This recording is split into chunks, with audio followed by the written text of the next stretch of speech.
picks up the sources. Sometimes if you start them out of sequence, you have to then begin again. You know what I mean, right? And then it picks up the, it's coming in now for sure. A little like the restarting process for Apollo 13 when they had to bring up everything in sequence. Yeah, shut up. Just Yeah. You guys remember that part? you guys are so. Oh, you're so smart. Did they get so home? funny? Did they live? I don't So remember. funny. I forgot to laugh. Yeah. No, Tom, we're not saying that you're like Frank So Lowe. Isn't funny. that the one Tom Hanks was in? Yep. I can't believe he went to space. I can't believe that Katy Perry went to space. She did not. Yes, she did. So did Oprah. Or And no, that- not Oprah, the lady Gail. from The View. And William Shatner. In that huge penis rocket. I love that he does that. Blue Penis. Origin. Penis. Have you seen the Blue Origin rocket? I've seen Yeah, my you- penis. Of course, it is Blue like you said, Origin just rocket. the large penis Shut up. rocket. I bet you God like damn the it, shape you of are that Shut up. rocket, in a Shannon. fucking what? Hey, You like the shape of that rocket, Shannon. It's Yeah, got a- but It's you know all- There what? is one. It's You know what? awesome. You guys know what Freud said. Sometimes a cigar is just a cigar. I love that. I love that. It's true. Doc. You've inspired me to go smoke a cigar. Yeah, go down to your van, Shannon. We Oh, don't I need know. you. Immediately, I did too yesterday. I gotta get rid of these false starts here. All right. Are you We okay need to otherwise, protest Tom? ICE and do a student walkout like Dave's kids.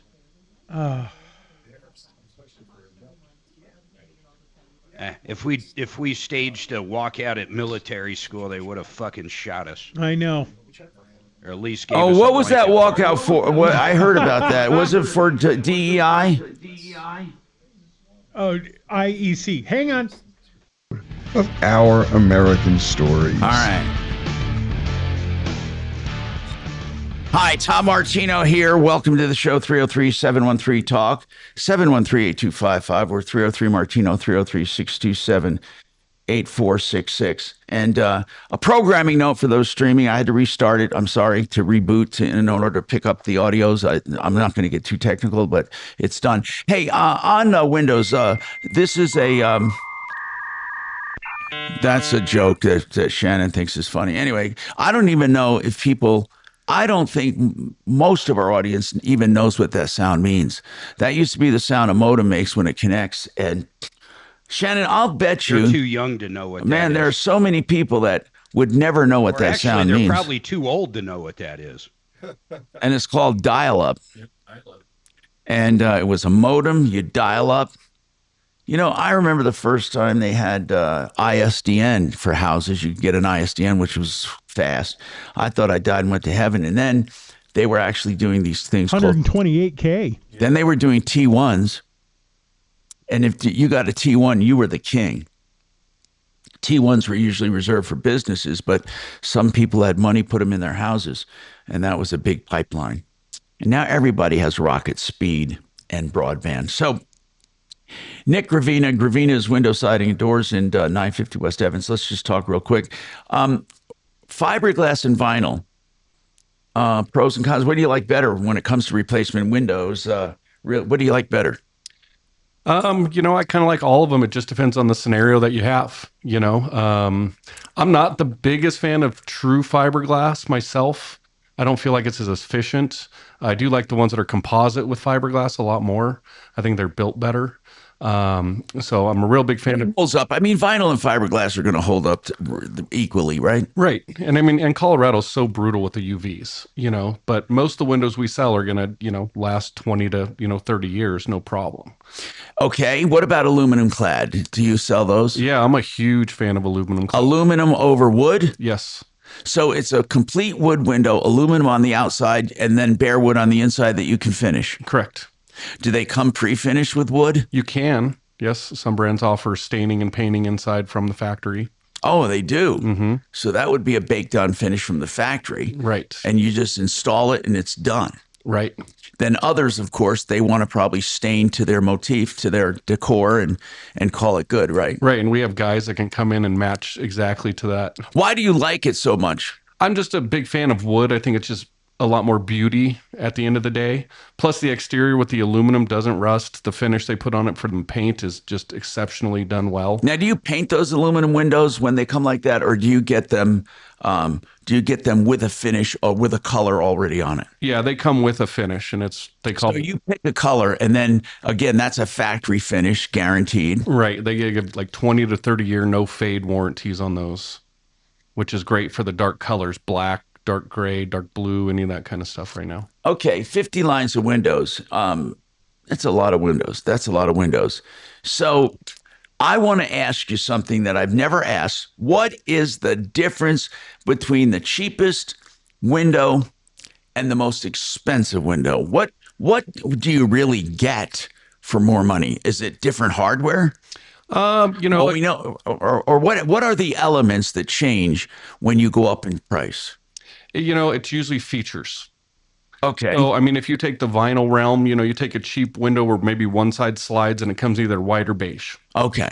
But then you can go up to where it's like, hey, do you want brown or black exterior? Hey, do you want brown or black interior? Right. You're going to start adding. And then the insulated glass unit itself can come double. They don't even sell single pane, do they anymore? It's pretty rare. Okay. You can get it, but it's not really recommended. You get double and triple. And triple. Right. Are they coming out with quadruple, I heard? I've heard some places are. I've talked about this before, vacuum glass, which is revolutionary, which is just amazing. I love vacuum glass. What is vacuum glass? What is it? It's a European design where they take two pieces of glass. There's not much space in between like a normal insulated glass unit.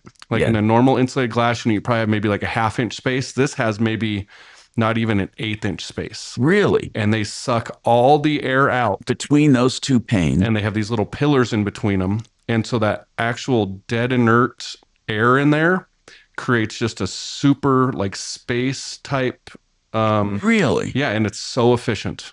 But there's a gas put in there between them? No, it's just an air. Because they suck everything out. So it's true dead air. It's two panes of glass really close together with a vacuum seal, basically. Exactly. Yep. There's a port in it that they suck it all out, but the efficiency is better than triple pane. Now, does air eventually seep back in between the panes? If you had a seal failure, just like a normal unit, yes. But it's meant to be a one and done. They suck out the air and that's it. Now, is that done at the factory where they suck out the air, or do you do it on installation? No, they do it at the factory in a chamber. How much better is that? Efficiency wise? Yeah. It's the most efficient real estate that you can get right now. That I can get, and I sell. Now, do they do that triple as well or double?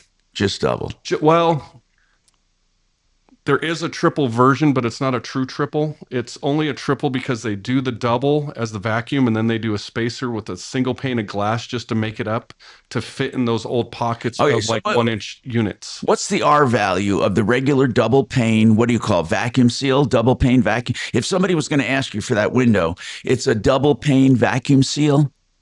Vacuum glass? Vacuum glass. Okay. What is the R rating on that? We do U values. Now, okay, what's a U value? The U value is the reciprocal of the R. So the lower the U value, the higher efficiency it is. Okay, the lower the U. So it's just the opposite of an R. With an R value, the higher the R value. Correct. So the U value is what? So like my standard double pane with 2 coats of low E's. Regular standard with low E. Anywhere from probably like a 0.28 to a 0.30. And that's good, right? That's pretty good. Because the best you would get is 0. Yeah, and that's impossible. Yeah, of course. Yeah. We have some upgraded glass where you can get down to, we were hitting 0.24s. We were getting down to 0.20s. What would that be if you had to translate it to an R value, you think? 11, 14? So we had one that was an R21 at one point. Are you kidding me? A glass unit? It wasn't a glass unit. It was the whole overall window unit to get. Well, the frame was an R21. So okay, got it. That's the thing with the U value. It's the overall window and not just the glass. Where the R is just the glass and not the frame. Okay. So they've converted to U values. The vacuum glass gets down to basically a 0.1 to 0.13. So it's almost 3 times more efficient than like your standard package that comes out of a window. All right. We have somebody who wants to talk about a job you did for them. We'll do that coming up. I'm Tom Martino, 303-713-8255. The guaranteed lowest price furnace replacement. Guaranteed. They say put them to the test. RenewHomeInnovations.com. 303-904-2000. Very nice. KRFX HD2 Denver. KHOW Denver. Denver's talk station. An iHeart radio station. Guaranteed human. Now, impact traffic.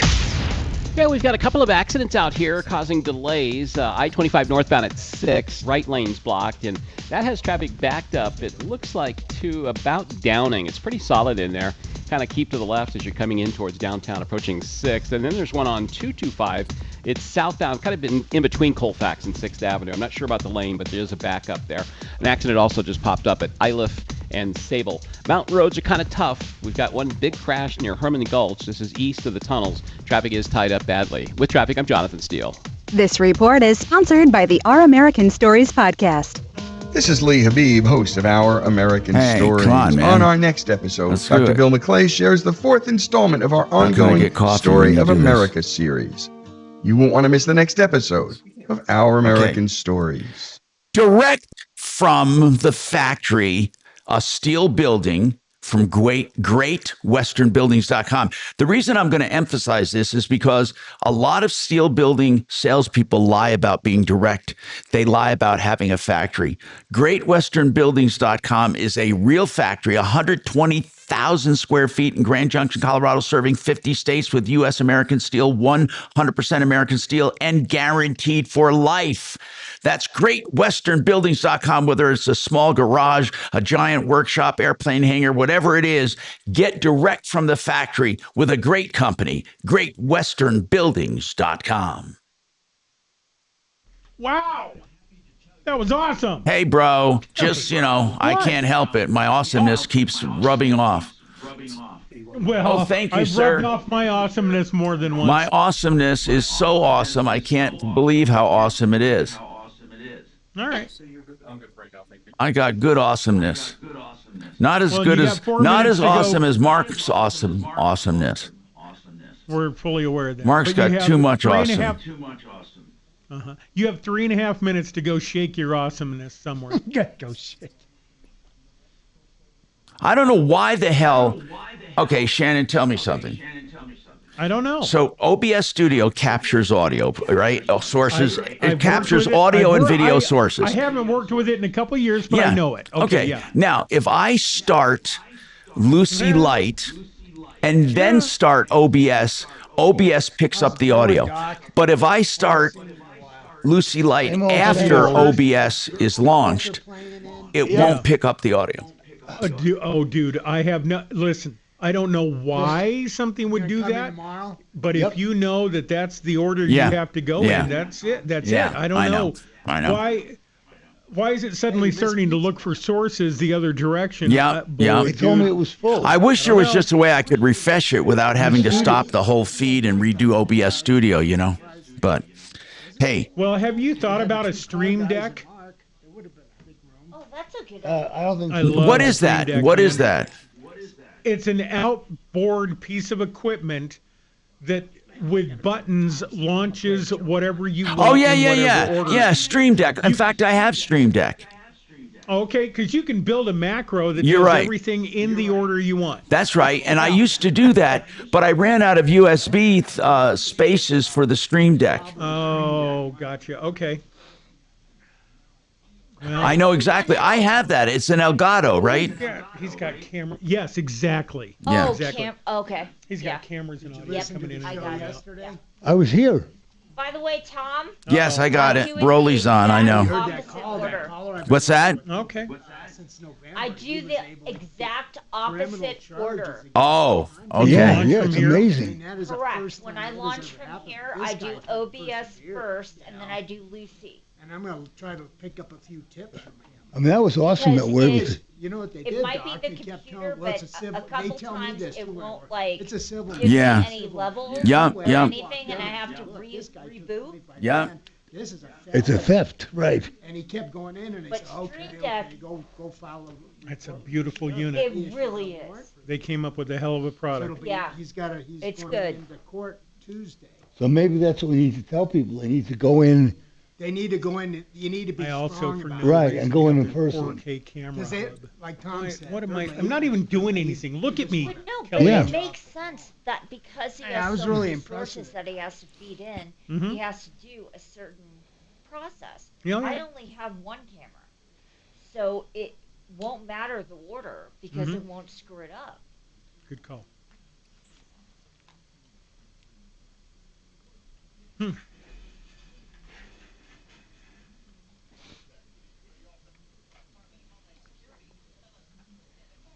All right, we're coming to you in about 30 seconds, okay? So just hang on for me. All right.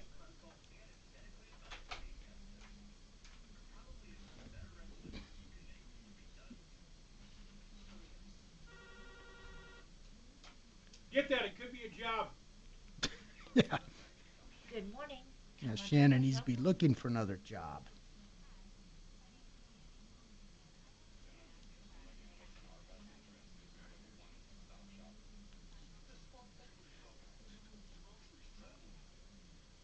All right. Oh, crap. Coming back. Here we go.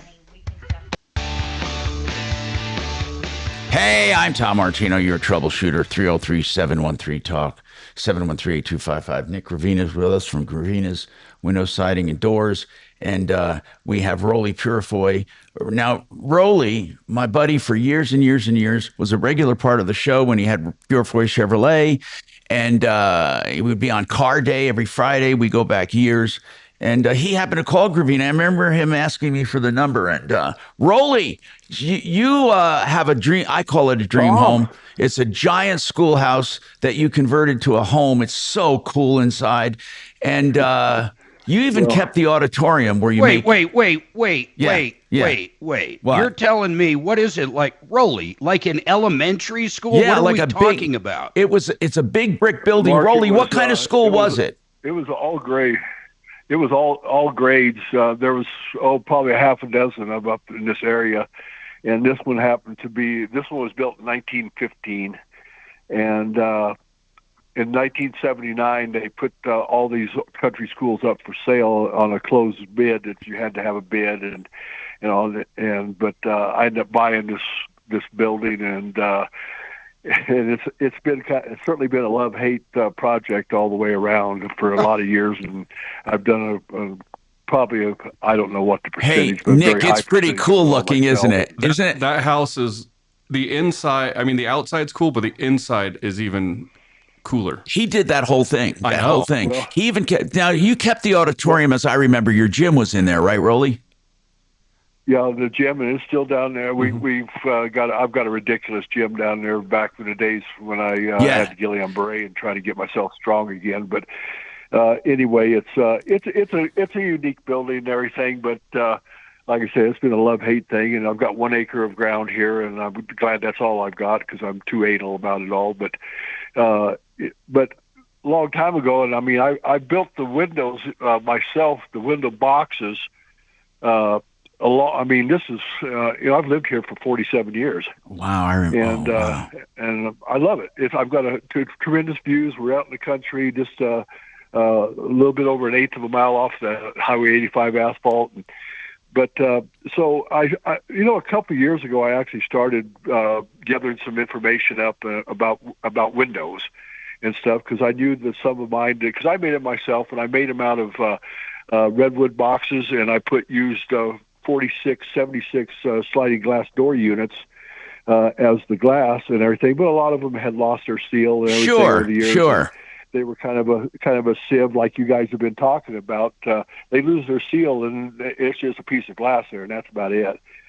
So, I talked to all the big box guys, and and I'm not dissing them. They've all got a way of doing it, but they want to make magic happen, and there's just no magic. You know that. Yeah. Over the years, and and doing my stuff with you over the years, there's just no free lunch. There's no magic. So, I did. I asked you last year sometime. I said, who would you? If with everything that you know about the industries or everything, I said, who would you recommend on this deal? And I know the Gravina name from a long time ago, and Hootie, the Owl, and my God, it goes on and on. But you said without hesitation, called Nick Gravina. Yeah. And so, and I did. And, and then that started, I'm sure at one time Nick thought, my God, why did this guy call us? No. Because we were back and forth and all this and trying to figure this out, and I've gotten a little jaded on a lot of things, probably because of being with you. Right. What I'm being told, and all these other guys have got these really slick deals. Yeah, and everybody has the best, Rolly, right? Everybody's got the best when they come out.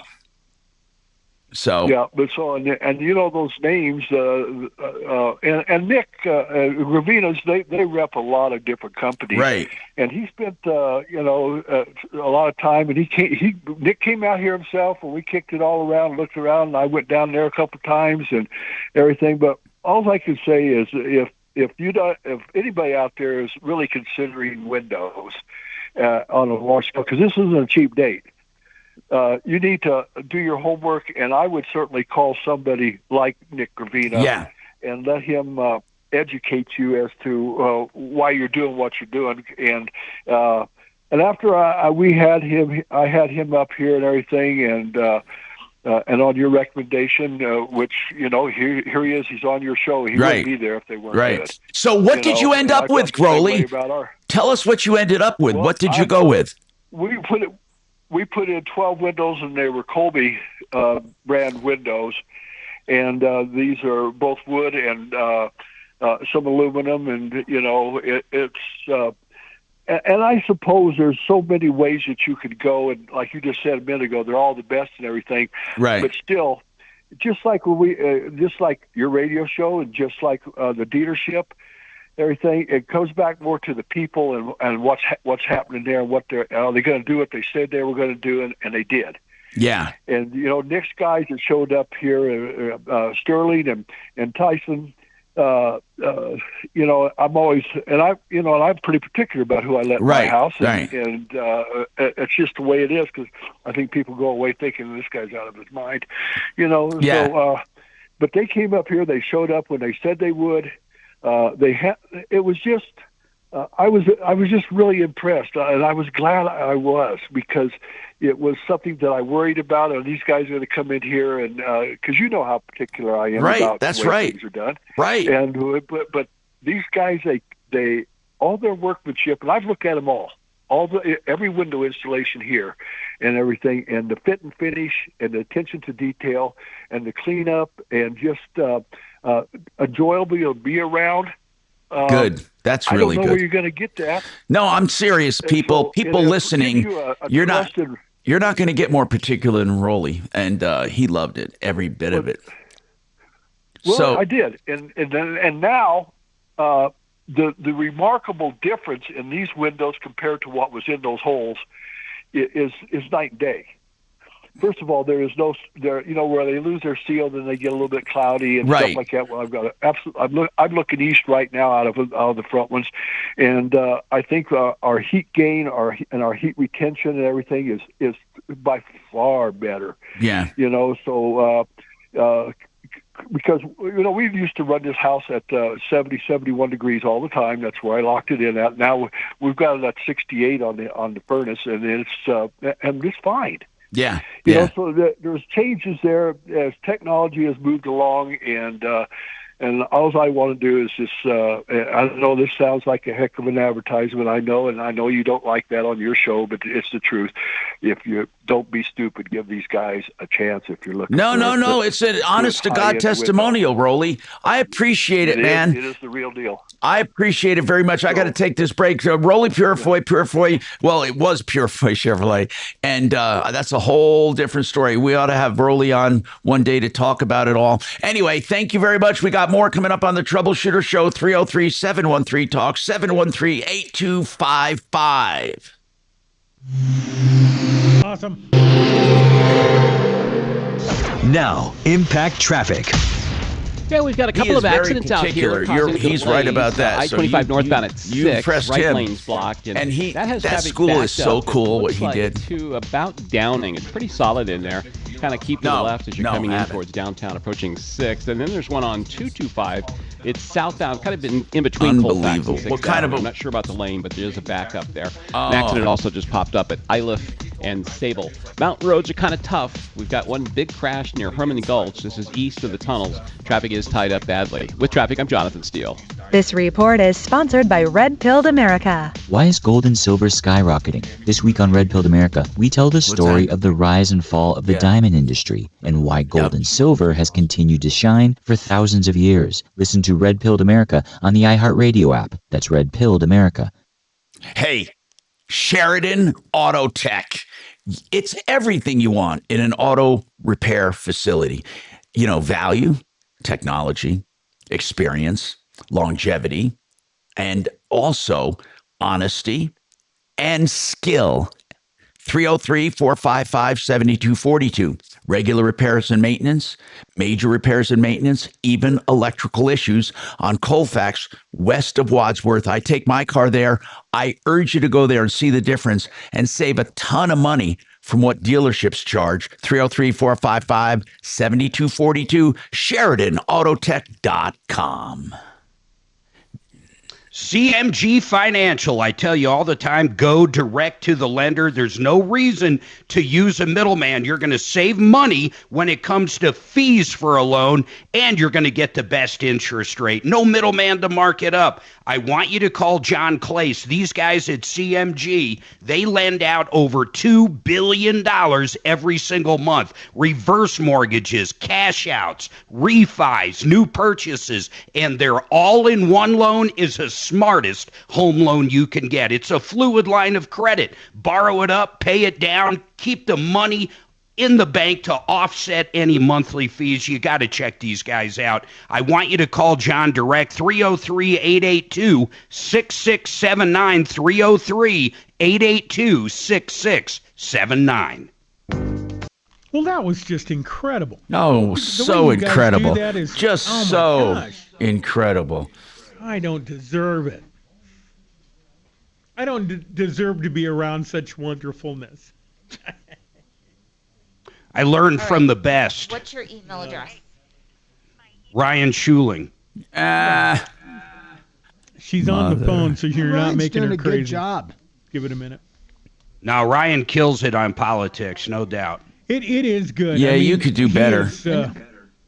Yeah, you'd be crazier and a lot more. No, he would be. I swear to God, not many people remember.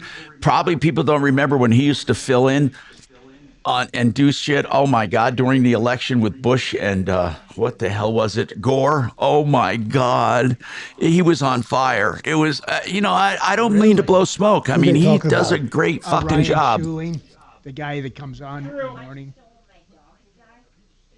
Well, Tom, Ryan's going to be good for you guys for the show. Yeah. Because he takes calls, right? Yeah, it'll work out. Can she shoot them? What's that? She's on the phone with Aurora trying to get them to round up coyotes from her backyard.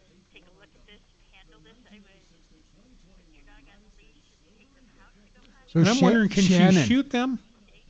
Can't you shoot coyotes in your backyard? Coyotes? Yeah. I think you can. I think they're open game. Yep, and we got. I shot 4 of them in the last couple of years. LLIOTT at Invited Clubs. Are the corporate people gone, Shannon? I'll send you the pictures right now. Okay. All right. Bye. Sorry, I accidentally let you say your phone number and home address on YouTube, Kelly. Well, that's really good. sure Todd appreciates that. Todd's on his way. Todd's coming with a bouquet of flowers and a box of spelled chocolates. with a U, not an O. Todd's coming. Oh. Ew. Did you really? No.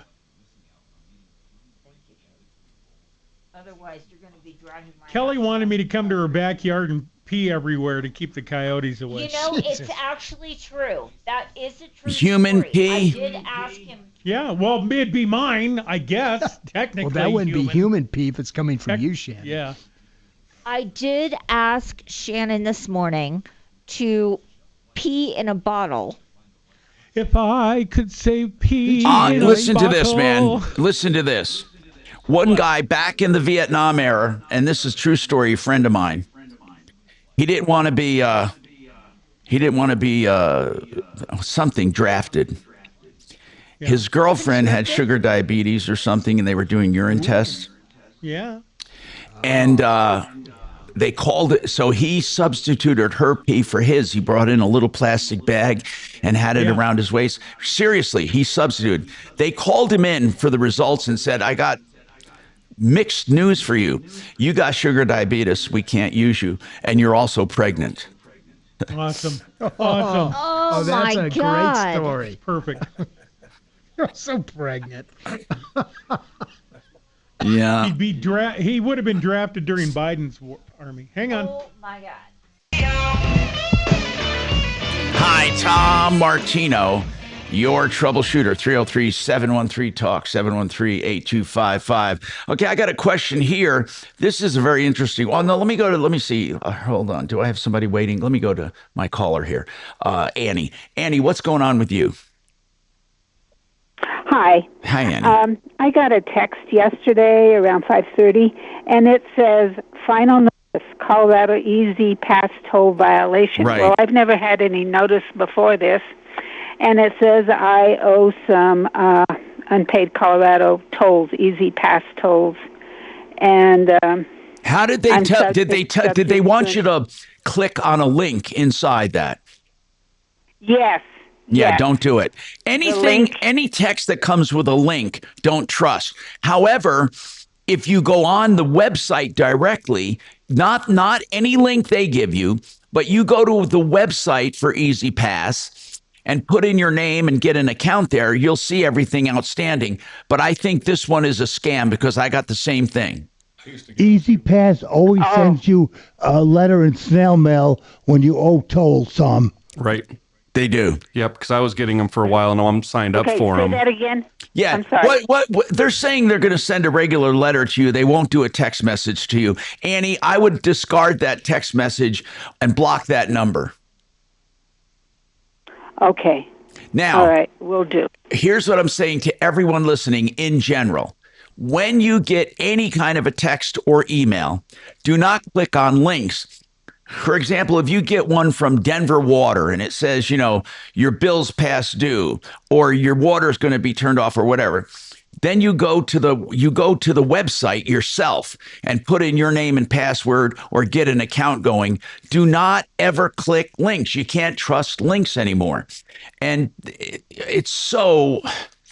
Oh my God, it's all over the place. I was going to say it's so ubiquitous, but I don't want to because Mark wouldn't understand that. So it's all over the place. Now, let's talk about this one thing I wanted to talk about. Here it is. It's the dirty secret of the window business. This person is texting me saying that they were quoted 28 grand. Okay. Now, they wanted to buy a house full of windows and they weren't sure they wanted to use this company. The company kept talking to them and finally agreeing to 14,000. Now that's half. This person said that made me more suspicious and I'm not using them. How the hell, Nick, is that truly the industry? Do they really exaggerate that much to see what they can get? I feel like that's a lot of companies anymore. Shoot for the moon and cut and it drives me crazy. But you lose all credibility when you quote 28 grand and then go down ultimately to $14,000. That's what I think. Holy crap! I mean, we have some wiggle room, but we don't, I mean, we have some specials here and there and some discounts here and there. But I mean, I feel weird if one of my guys would come in and say, hey, 20 grand, but now 10 grand. I mean, it's just not right. Okay. So pricing of windows. It's, there's going to be some water in there. There's got to be profit. There's commission for the salespeople. I mean, you got to do business. You got to make money. And you say there's some wiggle room, but really and truly, the wiggle room would be, I think, based on supply and demand, time of year, and all of that, right? I mean, you may say, hey, I'll cut into profits here because we're a little slow, or I'll do this deal, and all of that stuff, right? Yeah, I mean, we keep our prices low, and so we substitute products because we have so many. So if you like this one, but it's a little much, say, well, we also have this one if you got to be a little bit more affordable right now. Because your pricing is true. It's not just full of water. Right. Yeah. Like this, you could never go 50% on a quote. Never. Yeah. Never. Now, this one says, what truly do they mean by custom? And that's a good question. Because, and this comes from a text when you were on one time, I put them away in a folder. What does custom mean? I think custom means the measurements, right? I mean, the window's not customized for the house. Well, yes. I mean, when we measure, almost every window we do is custom sized for that opening. Custom sized. Right. But the windows themselves, if you buy like the windows Rolly bought, you're going to get that window. I mean, the window itself is not customized. It's just the size of it. Right. But within his, yes, we had 44 colors to pick from. He had this dark charcoal outside. We were really... 4 colors? We were trying to match this outside paint he already had. But what I'm saying, I'm just remarking on the selection. You have 44 colors. By the way, Rolly got aluminum clad wood windows, and that's the best of every world in the world. If you're Nick, he loves them because wood is wonderful. The inside is wood, so you can finish it any way you want. The outside, aluminum, no maintenance, and it comes with a factory baked on finish. And that's a guaranteed finish, isn't it? Correct, yes. Okay, so 44 colors of that finish. Just on Rolly's project, the window we used. But, again, it's custom-sized windows. Right. Very rare our vinyl window manufacturers don't really have standard size except for patio doors. Okay. And we can make that fit. But like with wood windows, we can get custom or standard size. It's pretty rare we go into a house and have the same standard size as what existed. Okay. So we almost custom size all our wood clads as well. So on the colors that you have, I hear black is popular too. Oh, super popular. Really? Inside and out right now. What? Oh, it's crazy. Oh, yeah. I imagine that could be pretty black and white, like your walls white. It is super your modern. Window frames black. Well, you know who I blame for the black and white is Joanna Gaines. I mean, the show they have, I don't even know the name of the show, but boy, do you want to talk about influential. I see her influence in everything. Look up Joanna Gaines.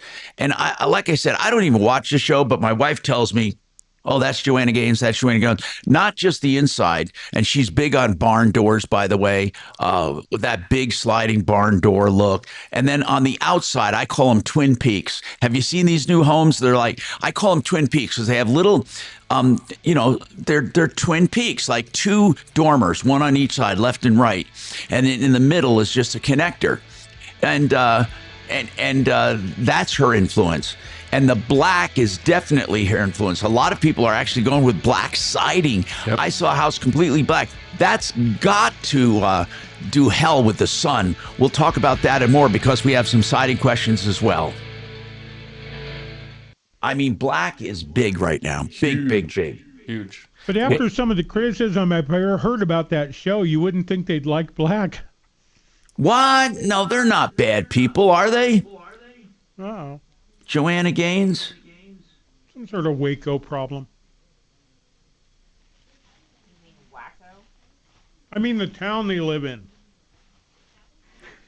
Where do they live? I don't know anything about them. Waco, Texas. Oh, they're from Waco? There you go. Yes. Any controversy about the Gaines TV home improvement couple? And she's like the new Martha Stewart. Oh, she is like big. I looked at her website, and she has like dishes and. Hey, Kelly. Yeah. Cooking section. Yeah. That dude with JDI Windows. See if you can't get him on. I didn't hear you. You were being stepped on. What? JDI Windows, the caller. See if you can get him back on. How's that guy one I saw right before he left town? Nick's probably got his cell phone. Yeah, let me look here. Yeah, don't put it up on the call screener with his name, Nick. Don't say it out over. Mark, is that the guy who owns that Windows company and I found his cell number a few weeks ago? Is that the same dude? Well, yeah, but I'm trying to get the caller. Oh, yeah, I wasn't working that call. You know what I'm saying? Yeah. It was the guy. Mark had me go look. It was right before we left town. Mm-hmm. And then I was texting them when I was in Florida. They were trying to get me on. We were at a tournament and I couldn't get on the radio, so I just followed up with them, see if we could get. But then the owner of JDI came on the air, said he'll take care of it, and he was out there that weekend taking care of the. So yeah, when I was there, it was right after that weekend. And they came and they tried to address, I think, if I remember right, 3 of them.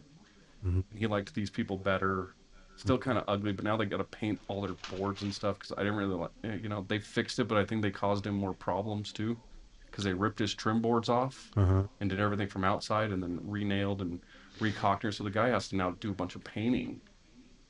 And this is after the owner of JDI went out there? I just know when I was out there, it was like I think we left on a Wednesday or Thursday, and I was there the night before. And he said they just were there that weekend with a different crew, and they had addressed 3 other windows. But some of the windows were still not put in correct. Sucks. I thought he called back and said, "Hey, everything got fixed to my satisfaction." Well, I just want to know because I haven't. He fixed. They went out and they reinstalled the 3 that had major problems. Mm-hmm. But then the guy told him something weird. That's why I want to have him on. Oh. Are you talking about Garrett? No, I'm trying to. I think that is his name. Let me see here. The I think I owner? just found it. No, the owner is Rex. No, I don't want the owner though. But yeah, that's the owner. The guy's house I was at was Scott Melito. I have his number here, but I don't have. Put that up on. Tell Tom to put that up on the call screener, and Kelly will call him. Okay, I will do that. Hold on here. Well, I've got Garrett's number here, the owner. Gary or Rex? So which one am I giving her? Rex? Scott Melito. Okay, Scott. Yes, Rex, the caller. Scott is the homeowner that I saw. Rex is the owner of JDI. Yeah, Scott. No, Rex is not an owner. He's That's a right. salesperson who claimed he was an owner. That's right. Okay. Kelly's correct. So Mark had him on. Fixed, Doc? What? Did you get your car fixed? They're still waiting for parts. Oh, really? And this is from November. Oh, wow. Is that on that electric You car? can't even tell it was in an accident. I'd walked by today. I thought maybe it was fixed. I know, so I don't really care. Did they give you a check? Maybe I ought to just keep the money. No, they didn't give me a check yet. They're going to send it to the auto body place. Wait a minute. But What they ordered happened, the parts, What so, happened, Doc? Whenever they get them in, they get them in. That's a new car. You think parts would be a What happened to it, Doc? Hyundai Somebody is hit backed you? up, apparently. You went to Caliber, didn't you? Yeah. What, does anyone? Did he get in that? He doesn't have his headsets on.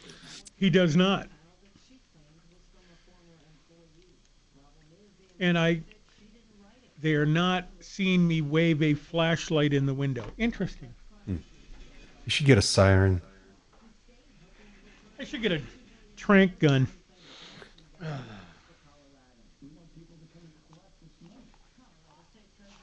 There you go. There's Doc. Doc, you got your ears on good, buddy? I do. What's up? I wanted to know what happened to your car. Were you in an accident?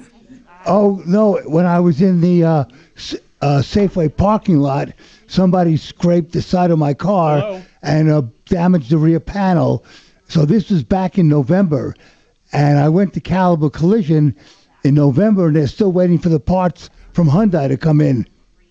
Luckily, they pushed it back, Tom. You can't even tell now that it was in an accident. You ought to just But keep the since money. they ordered the parts, I'm just going to wait until they call me. Because like Bo said, you can't even tell it was in an accident.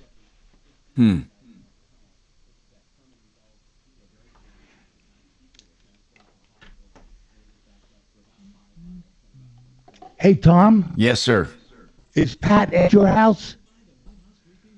I have to drop something off for him. No, you get it to me. I'll get it to him. Okay. I'll be there after the show. Okay, I have to run right after the show, but you're welcome to leave it on the front there. But if you don't want to, I have to run. I have a minor surgical procedure, which I'm very excited about. Very minor like Cole or minor like underage? I am happy. Brain implant. I am happy about it. Is it your penile implant? They have decided. They have decided ahead of time, because everything is so great here. They're removing my port. I won't. They say I probably will not need it again. That's what they're. Good milestone. Probably like an easy way to eat, though. So yeah. So I'm having it removed, which is my last sign of cancer. There's a port on a western bay, and it's served. Yeah. 100 million chemo Hey, Tom. treatments a Yes, day. sir. Can I slide it? How about if I put it in your mailbox? Okay, good. He's Do having that. his mailbox removed. Mailbox. I'll just put it in your mailbox. Okay. Wait, you do know the postal regulation on putting stuff in mailboxes, right?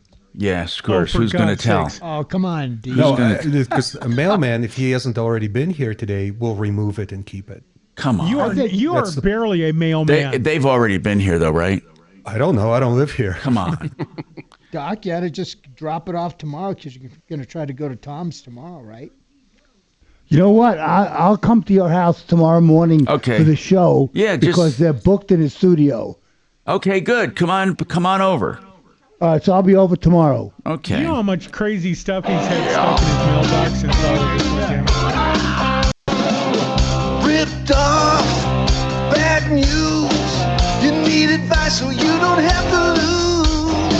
We'll come running just as fast as we can.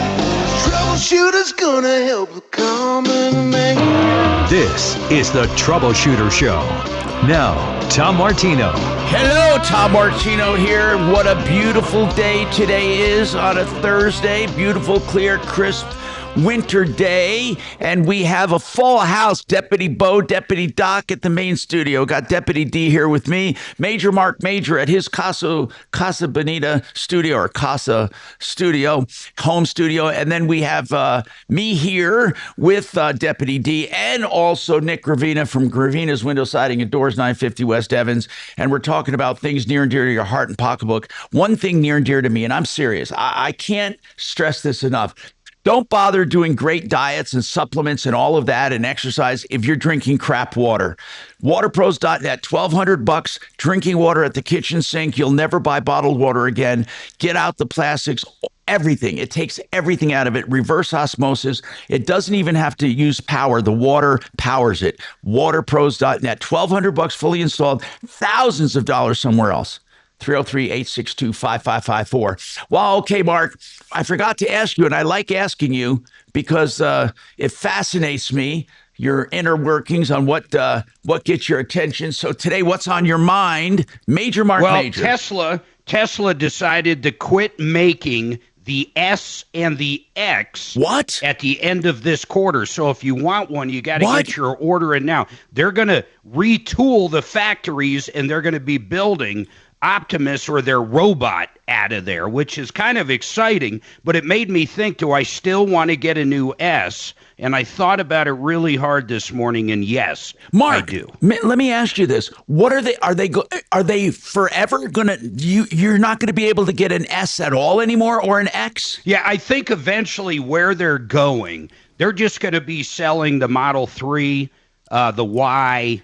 And the robo-taxi, I think, is going to be their main vehicle within about a year and a half, meaning pretty much there's going to be more of those on the road than all the other ones combined. So wait a minute. So they're not going to have... You can go to sleep, whatever. They're not going to have a top-of-the-line sedan anymore, or an SUV. No, they might still do the Roadster at some point, because a lot of people have deposits on them. You know, a $50,000 deposit. It's crazy. Mark, but that is a major announcement that they're not going to make the S or the X anymore. My God. Yeah, so they're going to retool those for the robots that'll start rolling out, hopefully, to the masses last quarter or first quarter next year. It'd be great right in time for Christmas. How do you feel, but Mark? The other How do thing you that's feel about having an interesting orphaned car, though? Well, I'm not too worried about that because, I mean, it's not going to change the warranty. They're still going to have everything on it. But it's also the last time, February 15th, you're not going to be able to buy FSD, which is full self-driving, included in a car anymore. So the one I'm looking at will include it, and it'll also have all the updates to FSD unsupervised, meaning you can hop in the back seat and it'll drive you wherever you want. But interesting, it's going to go to a subscription only, and the price is going to drastically change from $99 a month up to who knows what it's going to Mark, be once it's full self-driving. So that's another reason, I don't care what model Tesla you're looking at, on February 15th, you cannot get that included with the car anymore. It'll be subscription only. So lots of changes coming to Tesla. Wow. And here's the deal. On FSD, full self-driving, are they still working on licensing other manufacturers?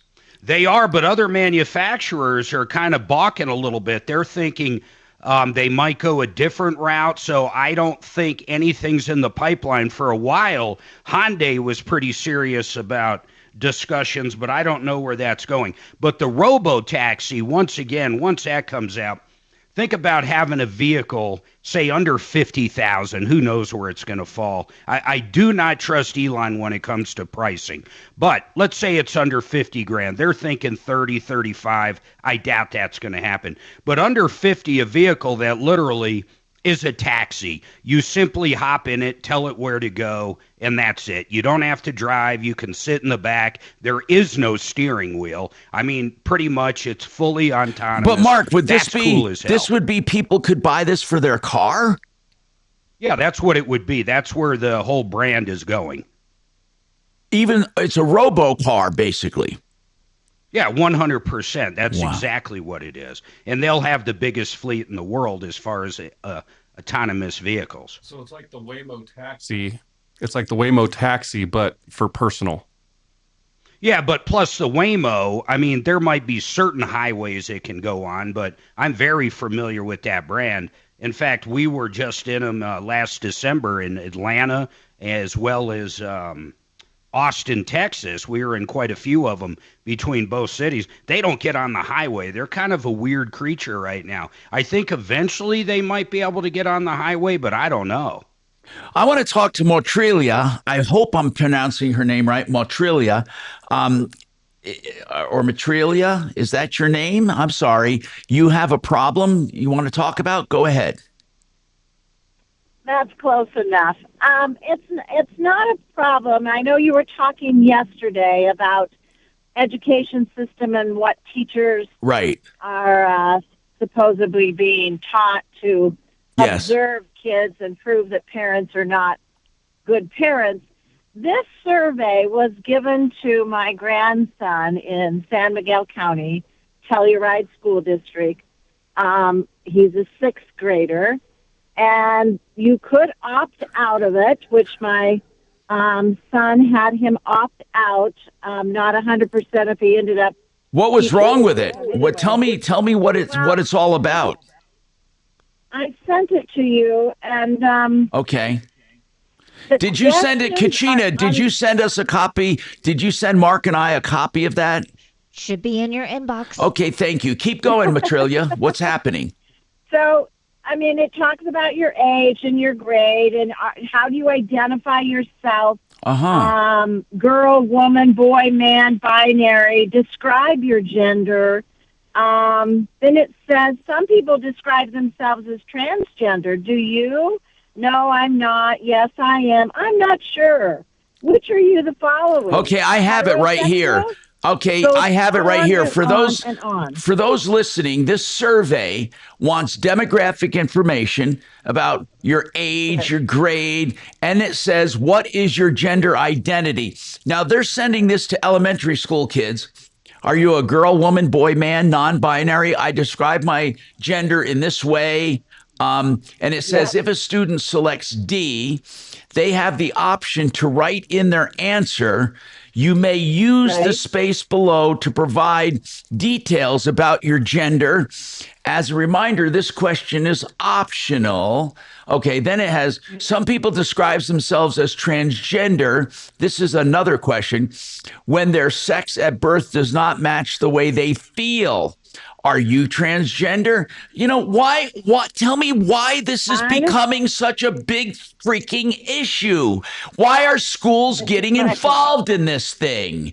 Then it says, which describes you best? Heterosexual, gay or lesbian, bisexual, pansexual, asexual, or pick a sexual of your choice and fill in the blank. I want to know this. I really want to know this. What is the purpose of this survey? What did they tell them? Why do schools? I want to know this. If you're educating my kid, why do you have to get into this? I don't want you to just teach him.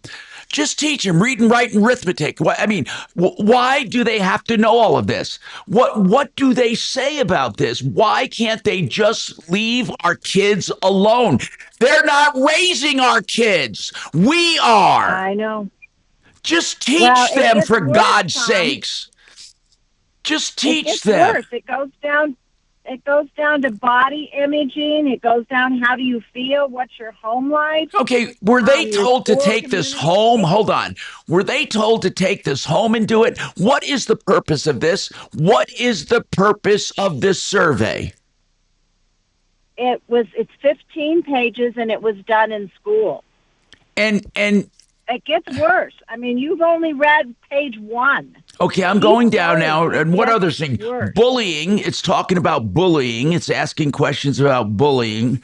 And it says, and have you been bullied?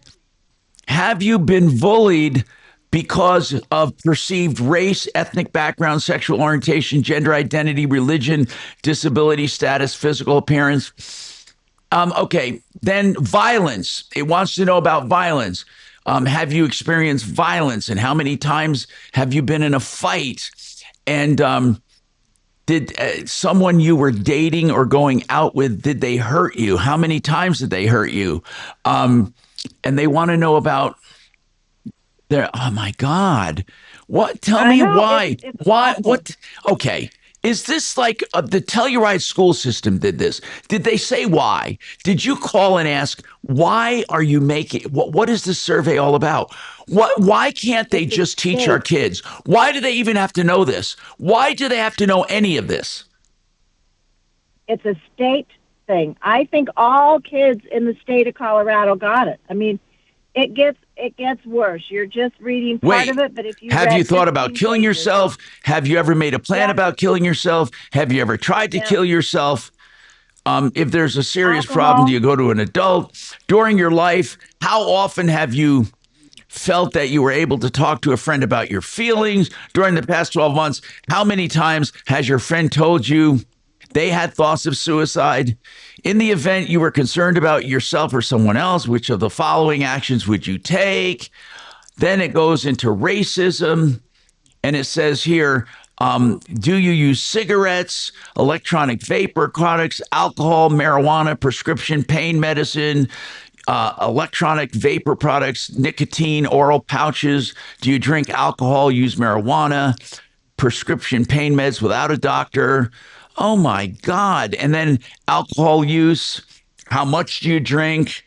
Where do you get it? Tobacco use. When did you start drinking? Right. Marijuana use and nutrition. They want to know what fruits and vegetables you eat. What are you kidding me? How much pop or what you drink? I mean, it's unbelievable. Physical activity, what you want, what you do, what you don't do, body imaging and eating disorders. Body image, how do you see yourself when you look in the mirror during the past 30 days? How often have you felt oh my God, you felt bad about your body image? Always, most of the time, sometimes, really never. It wants to know about your home life. Oh my God. The rules in my family are clear. Do you disagree with your parents? I mean, they're going to try to paint, you know what they're going to try to do?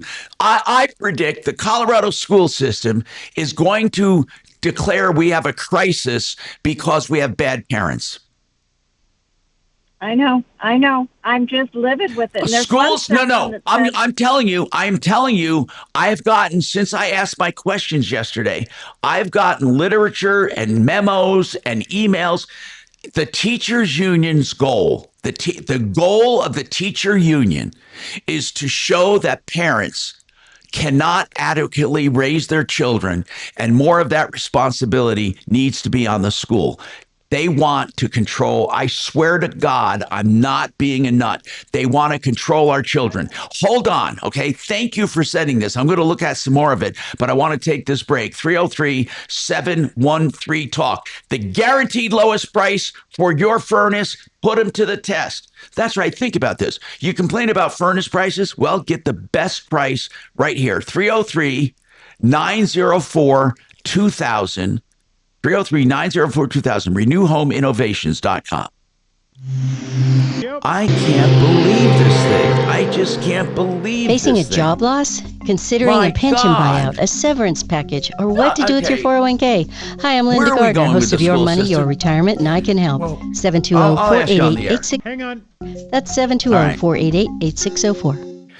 Frank Duran, the realestateman.com. Yeah, I met him 30 years ago. He is a great person as a person and a spectacular real estate broker, both on the buying side, where he can help you find great deals with their negotiating experts, and also on the selling side, where they sell for more money quicker than anyone, and they have stats to prove it. Yeah, Frank Duran, the realestateman.com, now offering free market analyses of your homes. So if you want to know what your house will sell for with no obligation, Frank Duran will do a complete detailed analysis. Frank Duran, the realestateman.com, 303-920-1622. Mark?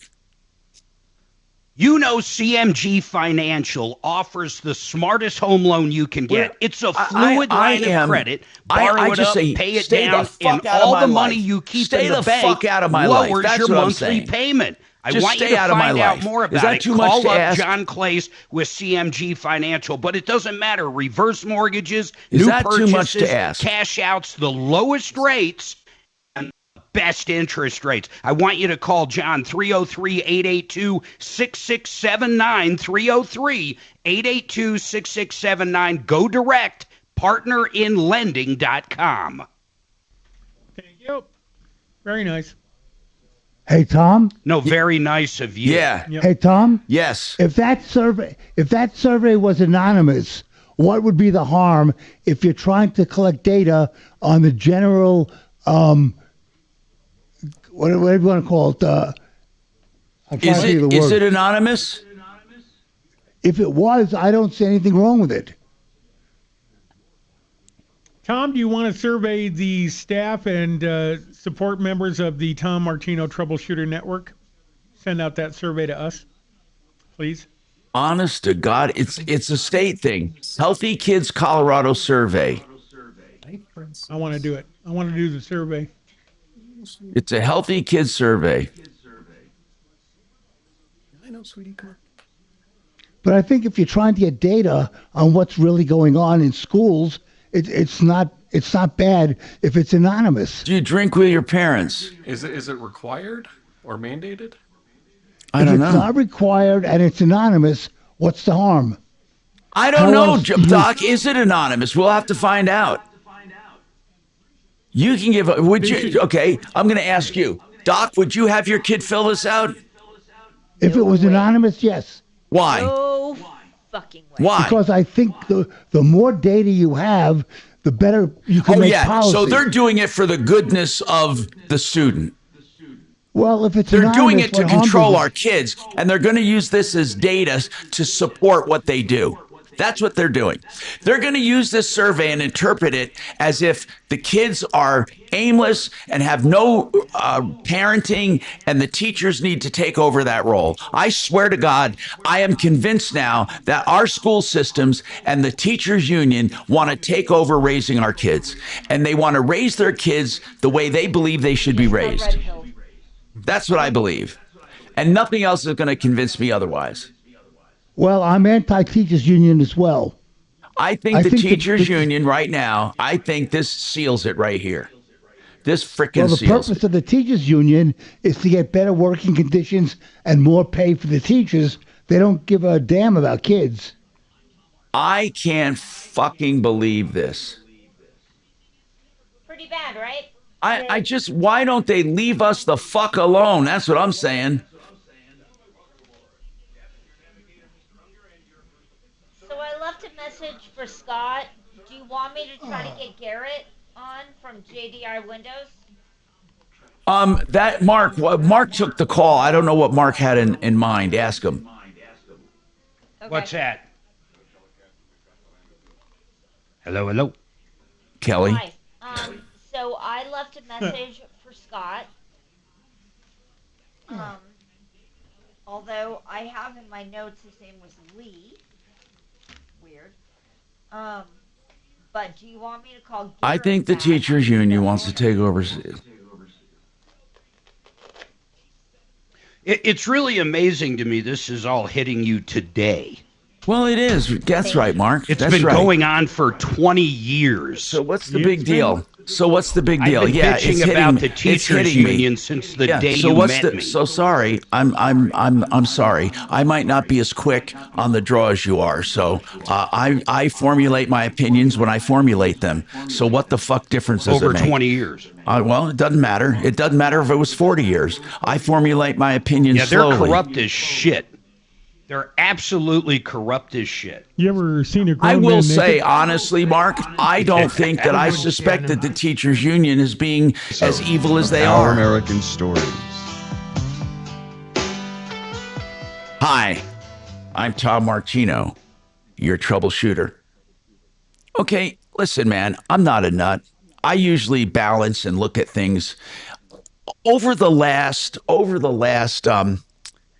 several days or weeks. We know on and off, we've talked about social issues in education and school systems and stuff going on in the school systems.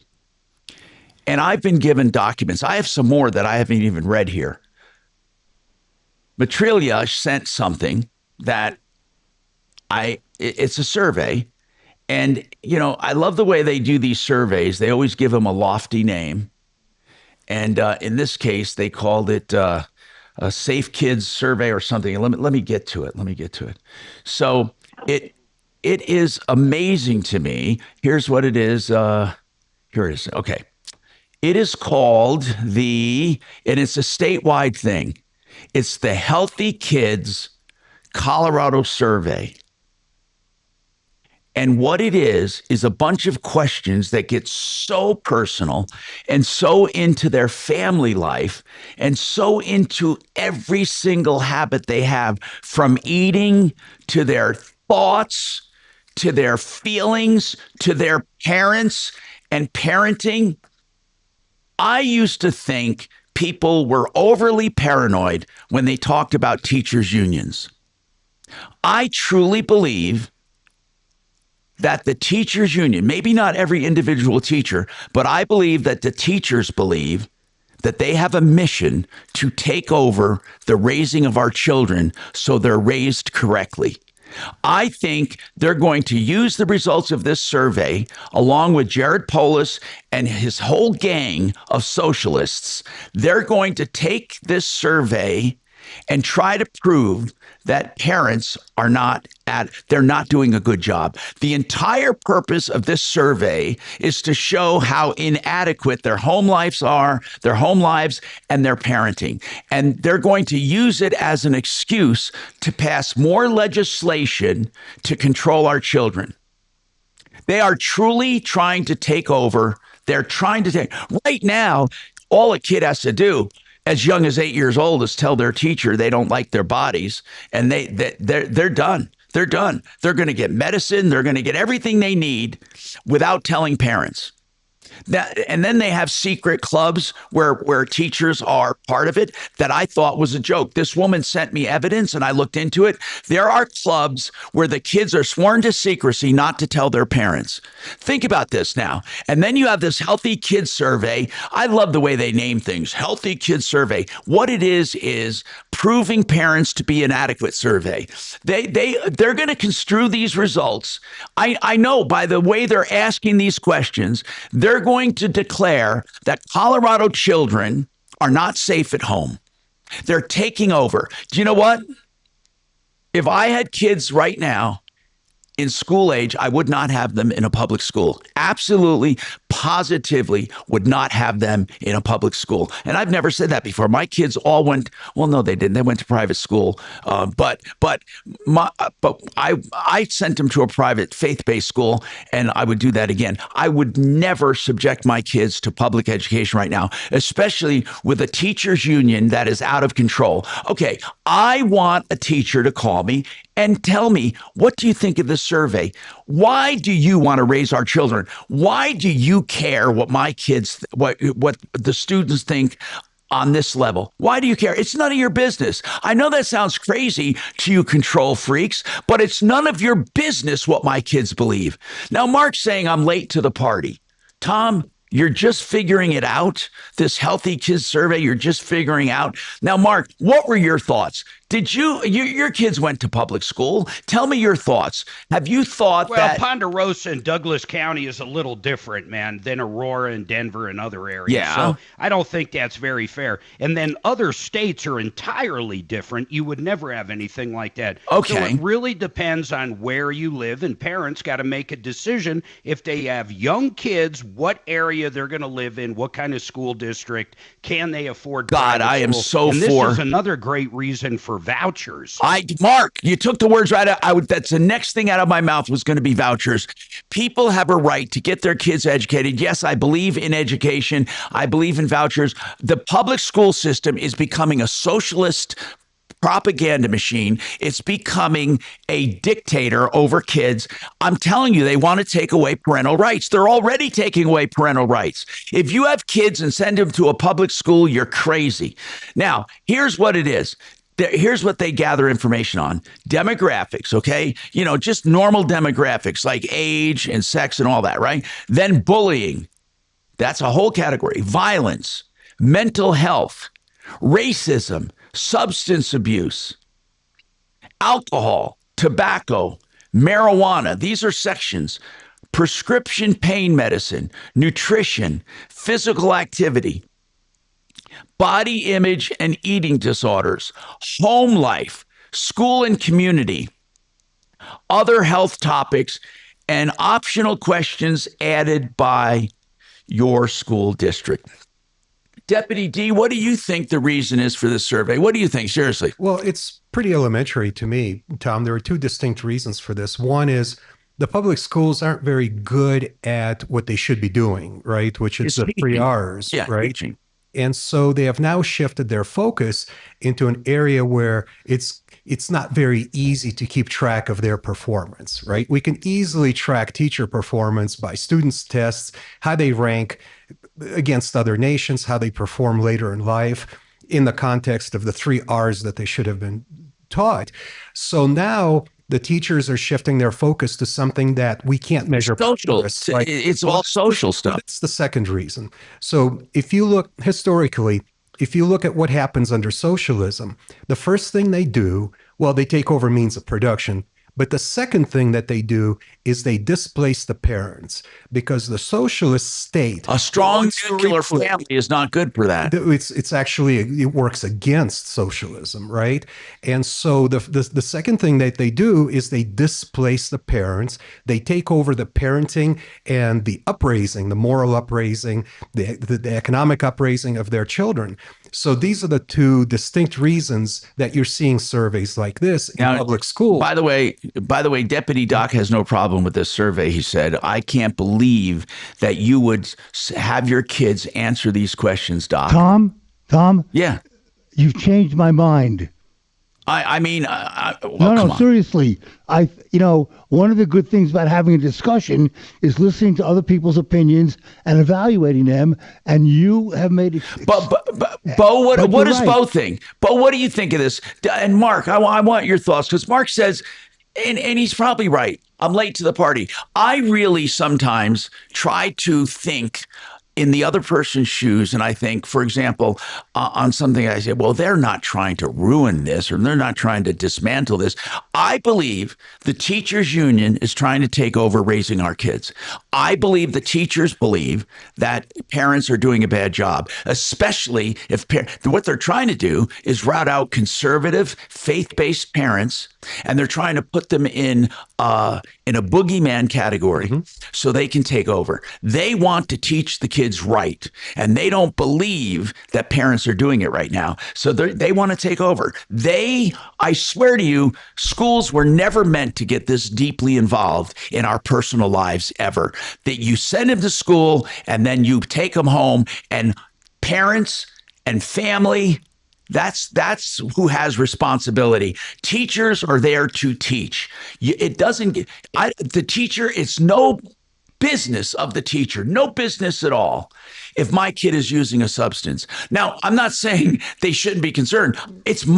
Parents need to do it. But I know what teachers are going to say. They're going to say, well, parents are dropping the ball. We need to take over. That's what they're going to do. I've gotten inundated with information on secret clubs, surveys, and agendas of the teachers union. I swear to God, when have schools become a substitute for parenting? That's what they're trying to do. And I want to know why. Why? Mark, why do you believe that they're trying to exert control over our children? Why? Why? They don't trust. They want control over the children. I mean, it's nothing. I don't know why. You sound like this is run of the mill, and you knew all of this. Well, it is. They've been trying to create a global society, a socialist society. You know, look at the teachers unions. 98 to 99% of their donations go directly towards those kind of people running for office. It's just been that way for a long time. I would love a teacher to call me. They wanted the schools closed. I mean, during COVID, they could care less about the kids, honestly. A lot of these states were fighting to keep it all remote way after most of the country opened back up. I mean, it's really remarkable. I don't know why they think that way. It's just a different style. Like you said, I think they truly think it's right for everybody, so therefore it's justified to them. Now, what I want is I want to hear from a teacher. I want to hear from a teacher. Why do you feel parents cannot raise their own children? Why is that? I want to know why you believe that. Because that's where our school systems are going. Our school system is in Colorado, at least, like Mark said, it's not all over. And he said even some school systems within the state are not pushing an agenda. But what I'm saying in general, this public school system is trying to take over raising our kids. What were you going to say, Nick? I'm going to disagree with you. Okay, go ahead, Just sir. because I have 2 kids in Denver public schools, okay, and I don't see any of that at all. Well, they just got this survey. Did you see it? Well, yeah, no, I was listening to you. Yeah, but again, I'm not saying I agree with the survey. I don't see any of what? I don't see any of the teachers trying to overparent what my wife and I do.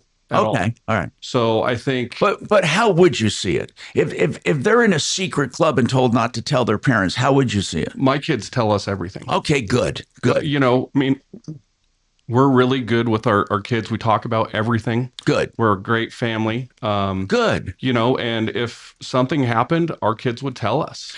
I think strong families, I really believe that our government in Colorado right now and the teachers union, they're against strong nuclear families. They're against anyone who is faith-based, and they feel they are dangerous people. I honest to God think that. And I'll grant you this. There are some people, that probably give that impression, but there are nuts on both sides of the fence. But I'm frightened as hell right now that, and we got a break, brother. Okay, let's take this break. We got more coming up. Awesome.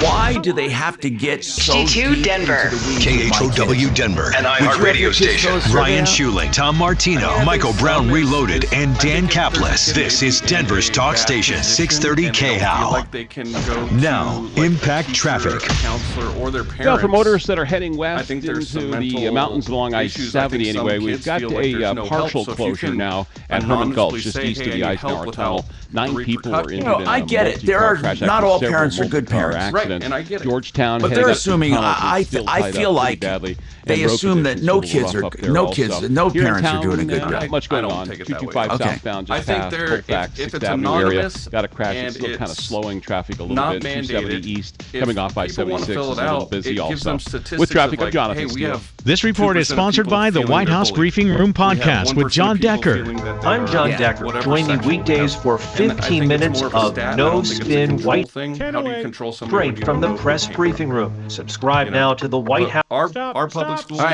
Stop. or wherever I'm you ready. get your podcasts.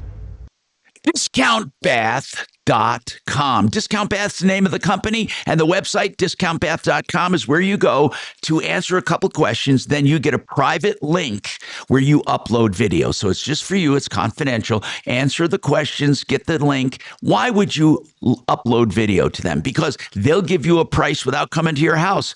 They are so confident you'll get the best prices and the best value that they've done it this way, and it is working. DiscountBath.com. You take your smartphone and you walk around the bathroom and you video. You say, hey, I want to move this vanity. I want to do a double vanity. I want to have a walk-in shower. I want to move the toilet. I want to put a wall here or take out the wall here. You just narrate what you want. Send that video to discountbath.com and get your price. 720-979-2322. You truly will get a customized bath at the best prices and value anywhere. DiscountBath.com. Thank you.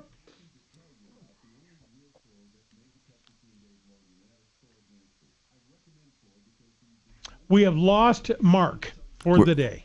Oh, did he leave? Yep. Where are they going? He will. No, I don't know. He will call in for a what's he have later? A become the banker? Yep. Yeah. Whatever. Yep. Okay. He'll call in for that. So he'll take care of that. But he's goner. Gone to a Tesla seminar. Are we done with Matrilla? Yeah. Yeah. Unless 30 she has, minutes ago. unless Get she rid of has her. any No. closing comments. No, she doesn't. No, she doesn't. Get rid of her. Love you. Thank you, Kelly. Thanks so much for calling and bringing us to this attention. What? No, get the words right. So we're gonna go ahead and let you go, and I wish you all the best. And give us a call. Oh my God. Is Kelly drinking again? Kelly's drinking again. She wasn't in a good mood this morning, Shannon. Hello? Hey, Nick, right before I started screaming at you, I love that you said, well, what if the survey shows that 2% of the students are being bullied? Can we get that back up to 100, please? I think we're all better off when we used to get our heads stuck in a toilet once in a while. I do know about that. You never got your head stuck in a toilet. You put No. people's heads in the toilet. No, I used to get beat up a lot, especially for having a girl's name. But I never fought back until I started being the bully. Other kids would get picked on, and then I'd go just sit on somebody until they had to go to the hospital. How many swirlies have you had in your life? How many what? No, I Swirlies. never. Swirly. I don't know what that is. That's when you used It means to your head's dunk stuck in a toilet. Dunk a kid's What head in Denver the toilet and school, flush it. Shannon? What Denver school did you go to? Well, I've known a lot of guys named Kelly. I don't think there were. And one of them is actually the Super Bowl announcer. Ladies and gentlemen, that's Kelly. I'm just saying. Are you? Well, there was a point here where I worked with a Kelly, an Ashley, and a Leslie. Wow. Jason Luber's first name is Leslie, and we had a producer on the Rockies named Ashley. He's okay. Doc, Although you want a cracker? the way he used to treat his wife before they got married, oh my God. Hey, Doc. Thanks. He'd say to Perfect. me, I like her because of her little hands. Makes my dick look bigger. Oh, Lord. Okay. God bless him. Come on, Shannon. This is going out on YouTube, you asshole. Oh, we used to share this damn near on the air. This was topics on the sports zoo. Oh, the sports zoo. You know what Jason said about his? God, he called her awful stuff. Oh, he did. But they are adorable. Every time I see her now, hello, Shannon. She gives me the Newman. Hello, Shannon. I still can't believe you haven't worn your shirt. I'm never wearing the shirt. I want it to last. I might get buried in it. That'd be a great thing. Especially if I have an open casket, which odds are against, by the way. 'Cause I'm going out swinging. You're going to be buried in your van, Shannon. Well, you probably have to buy 4 or 5 plots for that.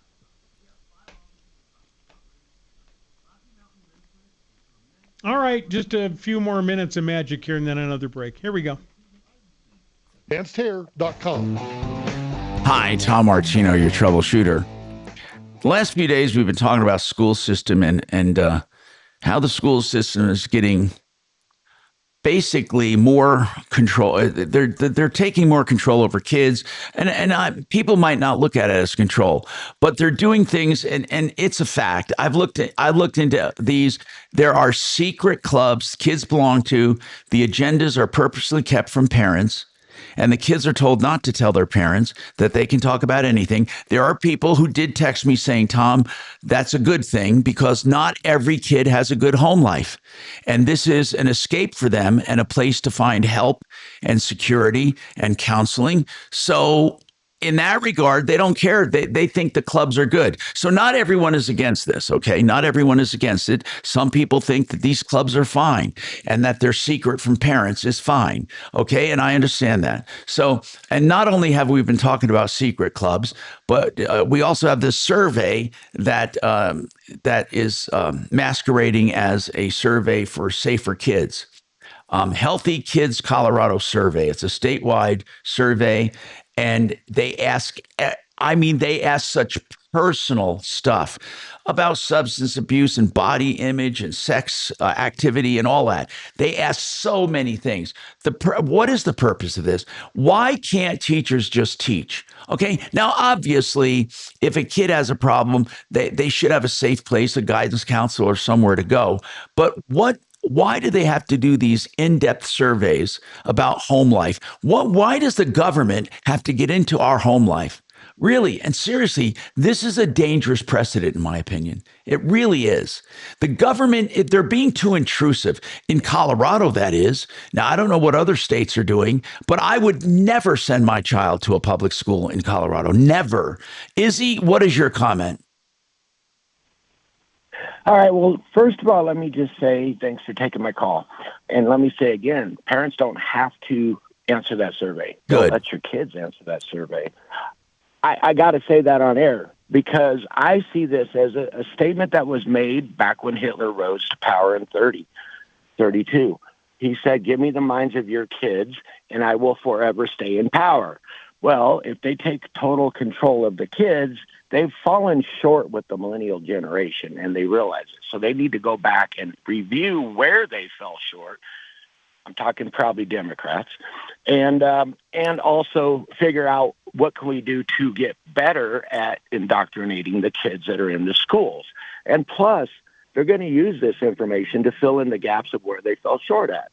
I think they're using the kids in this study. They've been doing it for a long time in schools to further indoctrinate a solid group of people that will not change their mind and have no other outside views of anything else other than what they're told in the schools. So they're trapping them in the schools to tell them and teach them the only things they want them to know, and they've got to cut the parents off to do that. They have a monopoly on how our kids think right now. I mean, not a monopoly. Parents can do it too. But what I'm saying is, if they have your kids most of the day, and then you get them, you're after work, and you get them in the evenings and on weekends. I mean, there's a competition there. And I just, the question I have is, why does the government need to know this much about our life? Why? What is the reason the government needs to know this much? It's for control. There's no other reason. I want the state of Colorado out of my house. Do not come into my home. Do not intrude in my children's lives.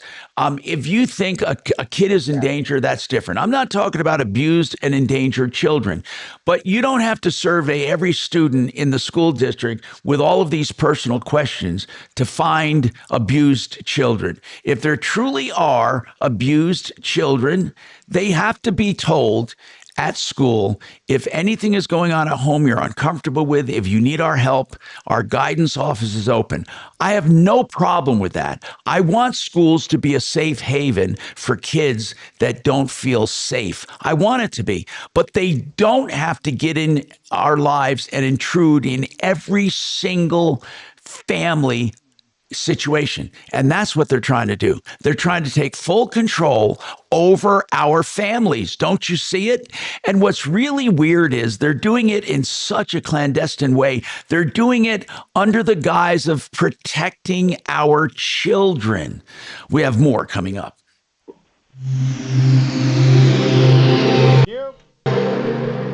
Now, Impact Traffic.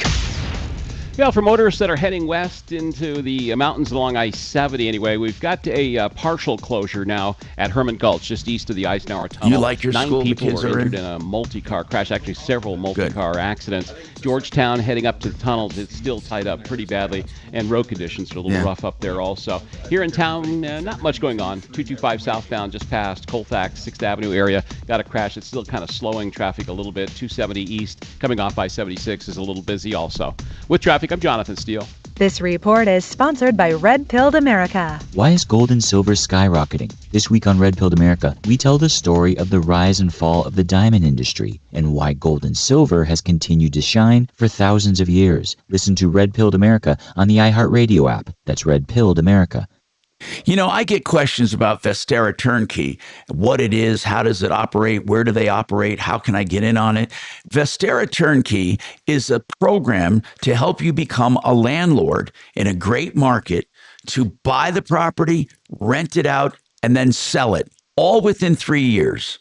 And they show you how to do this. In fact, we're going to have a seminar. I'll be there along with the founder, Barry Miller, who also founded Buyer Brokerage around the country. Now, he's going to be there with me, and that's January 21st. Mark your calendars. To sign up for the seminar, go to mybiggestruturn.com. That's mybiggestruturn.com. Okay, and while we're talking about investing, I want you to call me. I started a company called Wave 8 Wealth Management. I'm very proud of it. And here's our hallmark. We personally supervise and invest your portfolio. And this is what we do directly. Most financial advisors don't do that. They really don't. They send your money to a big broker dealer or a big advisor who does it for them, and they make a middleman fee. We do direct supervision, direct investing for your objectives and your goals. If you want a review on what we do, and we can even back test to show you what it does, give us a call, 303-771-HELP, 771-4357, or go to wave8capital.com. Thank you.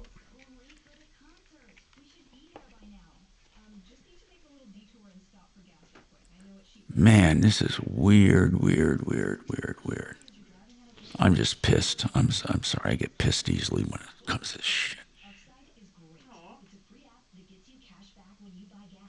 I still don't understand why I can't engage these stupid people, these dogs. No, the coyotes. They're telling me I can't shoot them. I swear to God, if they attack my dog, I'm gonna frickin' shoot them. You can shoot them, Kelly. I've shot 4 in the last couple of years.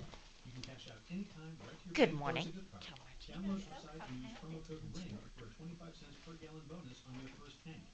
code RING for 25 cents per gallon bonus. Use promo code RING. Offers vary by user and location of participating merchants. Go to upside.com for terms and conditions. You may have heard tax Patty, hi. Yes. Not so for commercial systems. And here's the best news. Alliance Roof and Solar You have the issue with your apartment, right? for conventional business, even some home-based businesses. Learn how to qualify where the government pays for most of it and you make positive cash flow. Call Alliance today. 303 Well, I'm glad after, a few messages back and forth, we finally got able to connect with each other. We're going to get you some help. Let me place you on hold, and Tom will be with you momentarily, okay? Mhm. My body's taken a lot of abuse over the years. I've had multiple knee surgeries on both of my knees. I could barely run a mile prior to going to QC Kinetics. Doctors have all told me, hey, you are going to need knee replacements. But QC Kinetics gave David great news. We're going to give you the opportunity to have not one, but two healthy knees, and we don't have to cut you open. And after David's regenerative treatments at QC Kinetics? Since I've gone to them, I run 20, 30 miles a week. I really wouldn't be able to do that if it wasn't for QC Kinetics. From knee pain to Ironman training. It's a no-brainer. Now it's your turn. Call QC Kinetics to book your free consultation today. Call QC Kinetics. 303 Okay, that's fine. 8986. That's 303 900. We're going to go ahead and talk to you, okay, on the air. That's what Tom does. It's a call-in radio show, so we have a lot of free advice that we can give you. I use Plumline in my home. Service professionals, 25 years strong, on a mission of excellence, character, and ethics. Castle Rock to Fort Collins since 1998. Plumline and Carrier. Turn to the experts. No phone call, no hassles. PlumlineServices.com. Service at home. Service at work. Plumline Services. Okay. Well, okay, let's go back to the beginning. We're a call-in radio show. We do on-air calls so that everyone in our network that we have can help people. Supplements are right for you, all based on real data from your own body. And you know what? That's science you can trust. Go to Viome.com now and use promo code THRIVE to save $50 on your full body intelligence test. That's Viome.com, promo code THRIVE to save $50. And the winner of the iHeart Podcast Award is you can decide who takes home the 2026. Well, why don't you want to go on air? Why are you trepidatious? February 22nd. See all the nominees and place your vote at iHeartPodcastAwards.com. Audible is a proud sponsor of the Audible Audio Pioneer Award. Explore the best selection of audiobooks, podcasts, and originals. There you go. Imagine when you listen. Sign up for a free trial at audible.com.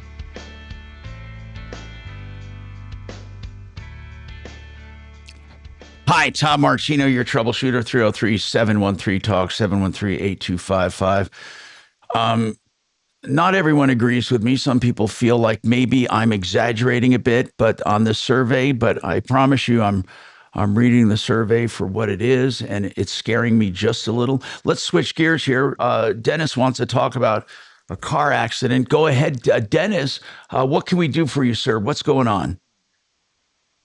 Hey, Tom. Hey. My name's Dennis, and I'm not happy about having to call you. I've been working on this issue for a long time. What's going on? What's going on? On January 7th of last year, I was on my way to get a little cancer taken off the top of my head in the morning, and went through an intersection on a green light, and a unlicensed driver in a commercial vehicle took a left turn in front, or tried to go in front of me, but ran into the front corner of my car, not yielding to me. And I, in the course of events, I eventually decided that I probably should get a lawyer because I wasn't getting any satisfaction. Okay, let me ask you something. I want to ask you as you go along. You said it was an unlicensed driver in a commercial vehicle. Explain that further. What kind of vehicle? What commercial vehicle? The vehicle was a white. No. What I mean is, what was it? Was this person an employee driving a company truck or car or what? Correct. The person driving was an unlicensed driver, at least couldn't present a driver's license to me when we were trying to exchange information. And what kind of business was it? A tow truck? Was it a plumbing van? What was it? You're close with plumbing. It was a tiling contractor van. A tiling contractor van. Okay, hold on. We'll come back to you, and I promise we'll give you some perspective. And I'm convinced we can probably help you. 303-713-8255. More coming right up. I asked you Oh, that Mike, you're thumb on. that you're showing me Mike was is up up. your ass. Driver in a commercial vehicle. She said, I don't know. Oh, did it? Tiling contractor. I thought. That's where Mark comes to me asking me too, and I'm like, Brown knows absolutely nothing about it. Hit him. Major. Okay. And Alan came to, sent that email, and it's like, wait a minute, let's just look at what the screenshot that you took. It says Martino. That's why I replied, oh, dang, Tommy doesn't start for another half hour. It's like, just look at what you sent. Then you can figure out what the hell is wrong. Is it the Filipinos? Mark is Filipino. I have no freaking clue. That whole department now is. It's not here anymore. If it is, it's somewhere rural because I always hear chickens when I talk to them. But I so badly just wanted to write back and go, what the hell are you guys talking about? Again, look at what you sent. Well, and Mark isn't from around here, right? Leave my phone check. Mark isn't from around here. I don't think. I don't think he's not like in the building for sure. No clue. He's probably in Arizona. But still, it just. And I know they got a lot of stations and a lot of people, and I'm just sitting here doing one. I get it. But I always used to get so pissed with the salespeople. I'm like, Oh, I was irritated for almost that entire hour. But, well, this isn't a mystery. Yeah. It's broadcast. Well, when are you guys on? Holy shit! Do you own a car? You sit in the car. You should know about the station that you're programming for. But no, forgive me. AD, is your mic I'm on? the one that must have screwed up. Hi, Bo. I don't know if it's on. Your mic's Oh, no, on. just so you can hear the inner line. I'm sorry. Oh, yeah, I can hear you. So, Is he talking to did you me? ever get a hold? Nobody's Yeah. talking to you. Did you ever get a hold of that Morrissey lady? She returned my call. I owe her a call back, which I'll accomplish today. She did leave me a voicemail, and she told me where the property is located, and it's not in Littleton, and it's right off Broadway in Englewood, so it's definitely not the kind of neighborhood I'm looking for. Broadway and Ox. By the way, that Bellevue? new water infiltration, did you ever figure out where it came from? Oh, yeah, Tom, they figured it out a few days later. Where? The other unit that's upstairs from me. So you have two different units leaking on you. Yeah, within a few months. And is that going to be a whole separate claim? No, it probably won't be one because it won't be at all. It further damaged what was stuff already that's already oh, damaged. You know, so did they stop the water infiltration? Yeah, the investigating plumber who discovered it fixed it within. What a few was months. There was an extensive remodeling done on that unit a few years ago, and when they capped off some abandoned pipe, that cap began to leak. And so they did. It was deep inside their wall. So God, you've had it's been a fucking disaster. So Dimitri, that's interesting. Mhm. About Yeah, the leak, that sounds like the case I was on a few weeks ago where the insurance wouldn't pay because they thought it was. I can't believe slow that leak. Tesla's going to stop making the X and the S. That's major news. I'm glad I didn't buy one now for sure. The last thing you want is an orphaned car. Yeah. Would it truly be orphaned though? I mean, Tesla. If he's still in business. Still going to be in business making cars and making car parts, right? Well, do you think they'll make X and S parts? Yeah, they're hard enough to get. They're now. already. Yeah, it's not going to get any easier to get them. No, I'm serious. Yeah, I tried getting parts for my kids. It's they're not good at that. They're not good at product support. So you're already partially orphaned, and now I think this moves you further into the orphan territory, even though the company's still in business. Well, yeah, the company's great. I mean, I have no problem with Tesla or the cars, but man, but I will tell you, the finish and trim on a Tesla is nothing like a regular car, like an American, like my town car, or mine. That's my, right. my Beamer. The finish and trim on that car is fucking impeccable, and you get into the, I don't care what it is, the S model, the X, whatever. They're not put together as well. They're just not. They rattle a little more. There's just on my kid's car, I can tell the finish and trim is just not tight. Yeah, that's not their focus. So yeah, exactly. Now the drivetrain, chassis, and all that's perfect. Well, you know, if you ever have like a special date with Stephanie, you're welcome to borrow my town car. Yeah. And maybe somebody will see you That's getting in and funny, out of dude. it. I'm telling you, it's like the best date car there is. It's also the You haven't best. let me drive it yet. It's also the best drive-in movie theater car you can possibly I imagine. won't be going with you to the drive-in. So, Dimitri, I'll Yes. call Morrissey for you. Hi, Brad. Oh, you will. So you Thank won't you. have If you want to live in your car, that's the one to do. You can have a family of 4. At least. Plus the caretaker's residence in the trunk. Huge. Oh my God, it's huge. And it drives like a dream. Is it a Lincoln Town car? Mm-hmm. What Air year? suspension. It's a 07. No. Air suspension. We do V8 all calls. engine. So, okay. Smooth, All right. like Your name's Brad, and butter. you want to talk about Oh my what God. kind of company that hit It's just something? every time I get in that car, I feel like I just got it. You know? Okay. It's just, oh, That's awesome. it's got a speed-sensitive power steering. You know, so when you're in town, you can just steer with your pinky. You know, on the highway, it requires a lot more input. It's just a wonderful car. Nice. Trunk is the size of this room. Been a good one to sneak a bunch of people into a drive-through with. Oh, and with that V8 and all that weight, it's almost 3 tons. 3 tons. It's almost 3 tons. And no, wait, 2 tons. I'm sorry. Your son. It's almost 2 tons. Guess what my gas mileage is? What? 15? 24. Dang. In mixed, that's mixed Good driving. afternoon, Tom Martino. Several Red Rocks. They're going back to doing Red Rocks, aren't they? Yeah, I have a 69 Malibu. That thing's like 3,800 pounds. Mm-hmm. That's a pretty heavy car as it is. No, wait a minute. I was right the first time. It's 5,800 pounds. Mark That's has yeah. It's almost 3 had tons. to go That's to crazy. Tom, I was right. It's almost 3 tons. We don't have him back. Yeah, it's the old school body on frame. But if we It's get the you first back 4-door on sedan to tomorrow, have that would be received fantastic. 5-star ratings in every category. You know, Okay. crash All protection. right. Good to know. Parts are cheap. Remind me again what They your are? number is. Yeah, when I bought it, I replaced the front chrome grille because that chrome was getting faded. Cost me $38 delivered. The new bumper? Grill, Oh, the grill. Yeah, yeah. the chrome grill. Dang. 303 Was it plastic and then chrome, or was it Yeah, metal? no, it's all plastic. Yeah. I got you down. That's cool. I will Oh, give you a it's- call it's tomorrow insane. morning, okay? I'm just so happy with that car.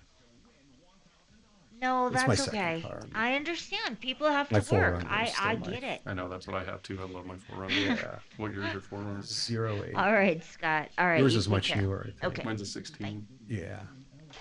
So I've had it going on about 10 years now. I love it. My dogs love it. The window in the back, that's kind Change the way America sees what happened? Should it? Join me at 4.